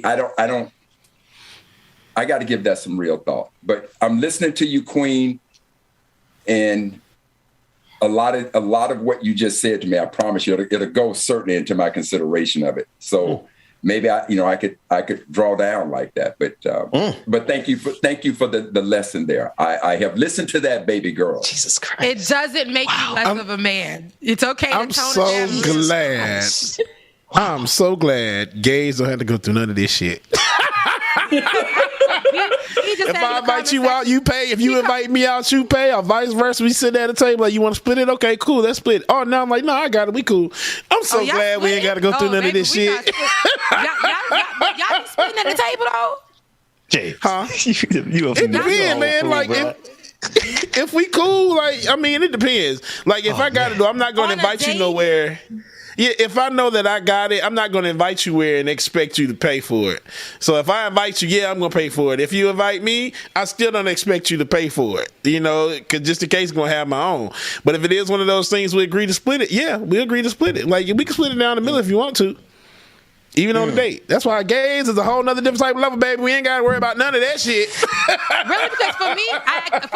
Because but Bubba, I'll tell you though, my friend who is a very, very, he's gay, but he's very ostentatious, and he's like, no, I'm trying to be flued out, not on my own dime, on some other person's dime. And usually it's a man, and I'm trying to be flued out on a man's dime. He don't like to pay for nothing, not a damn thing. So he's one of those. Them exist a lot too, child. Oh, there it is. There it is. That's a whole nother them scammers. Wait, I hear the voice of God. What's that, Dwayne? Scammers? What's that, Dwayne? I said Rebecca about to take it to a whole nother conversation. Because I'm with you on the whole dinner thing. You with the book? Did we do the flued out part? We got. Oh yeah, right. No, that's a whole different. Well, in one future episode, I'll tell y'all about this sister from Canada who wanted to flew me out back at the beginning of the internet. I did, this is back in like 90 when we, that's how old I am. But that's a whole nother story for a whole AOL other Messenger. day. We got Brother Mac. We'll compare notes when we're off air. Show tonight. Patron party tonight. Yeah, patron party tonight. Yes. AOL. I don't know if y'all remember AOL chat, man. Jesus. Oh my God, I met her on AOL chat. I was 11 years old, and thank you, Jesus, that there have been some changes in that world. But those creepers on AOL chat, they was just freely open on AOL chat. Talking about some ASL. Oh my gosh. Oh my God. That's how my daddy would be like. That's how it always used to start. This show is so. I love it though. We go from quantitative easing in Ukraine and Russia, all the way down to where we are now. I don't even know where we are, but it's an amazing. I'm glad that we had that conversation. Look, it's all of us date different. And see, this is what we're talking about. Yeah. Black is not a monolith. All of us date different, and all of us have been in different types of relationships and things like that. I love to see it. I love to hear it. And there's nothing wrong with how we date. Like, Bubba, I think it's weird that you may go out with somebody and split it, but it's normal in your It's very normal. Or I'll say this. Go ahead. I'll say this. Either that is one of those things where we say, I'll pay for dinner, you pay for the movie, or vice versa. We work it out. If we don't have an issue, it made the dream work. Because all that extra stuff sometimes, because y'all females, I love y'all to death. Girl, y'all complicated. See? I love y'all. We got a Robin Thicke song. We all have different ways of dating, Dr. Mac. You are just a man's man. Sometimes it's like, hey, I know you are the man, Dr. Mac, but it's okay for a woman to just want to take care of you too. That's all right. But there ain't nothing wrong with you being the way you are either, because there women like that. Women like that. Ben, you're married. Me, Lord. Sorry, Benjamin. Lord, it's me again. Lord, it's me, oh Lord. We are at the end of the show. It is Friday. You said it's a patron party today? Patron party tonight. Yeah. Rebecca, you coming? What time? No. Careful. 9 p.m. tonight, 9 p.m. Dr. Mac is coming. I think Dr. Mike might drop through. Mama Gwen's going to be there. We there. I'm there tonight. Bubba's there tonight. And Mama Gwen's going to be there tonight. Rebecca's going to come through and say hi. She's going to wink at us and keep going to the rest of her life. Anything else? Keep moving. Get out of here. It's Friday. We off on Monday. No. But I will tell you this. It was, Queen, you couldn't have put it better about the differences of it all. But my generation, I don't necessarily know if it's my generation, but there are certainly there are things about me that are a certain way. You know, a woman can't touch her door. She never walks on the outside to the streets. I never sit with my back to the door. I always pay. But, you know, I got to listen to this side of if a woman. But then again, I'm not dating women in your generation. I'm dating older school women in my generation. And I'm not sure they see it that way. But maybe they do. And you have to tell me about that. Yeah, and I ain't dating dudes in the younger generation, and you know what? Because it's all crazy out there. It's in the younger generation is only, but it ain't even that far from me. But those people are crazy. I can't go out there in that world and date because they don't know how to be. But I know that's how your generation is probably looking at us too. But that generation, right? They don't know how to do it. They out there in the wild with no instructions, and they don't have. I'm like, this is crazy. This is ridiculous. We're at the end of the show. I know. Now you want to end. You want to end I gotta go. They out here with no home training, no guidance. They just out here doing it. God damn it. Generation Z will attack me, and they will say that they're triggered, and I don't got time for it. I am out of here. I love you guys so much. I will see you guys on Tuesday. Y'all send this girl some cash app. No. What is your cash app, Rebecca? My cash app is Becca's Voice. My God, today, if y'all don't drop this girl this woman, this black queen, some cash apps for blessing us today. Run some music, DJ exclusive patron party tonight. And my doors are open because it's time for me to teach kids homeschool. We'll see y'all on Tuesday. Bye, guys.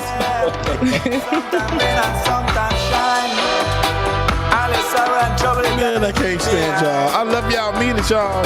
Hey, man, happy Friday once again to everybody. Y'all make sure that y'all enjoy the day. What the hell? How did I forget about this song?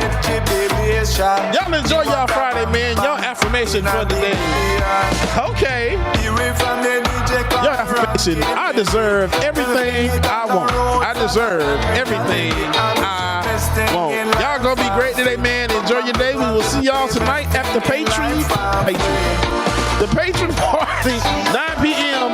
It's going down. If you want access and you're not a Patreon member, y'all make sure that y'all hit one of us up, and maybe we'll slide y'all the week. We'll see. Who knows how it goes? Love y'all, mean it. We'll see y'all Tuesday. Deuces.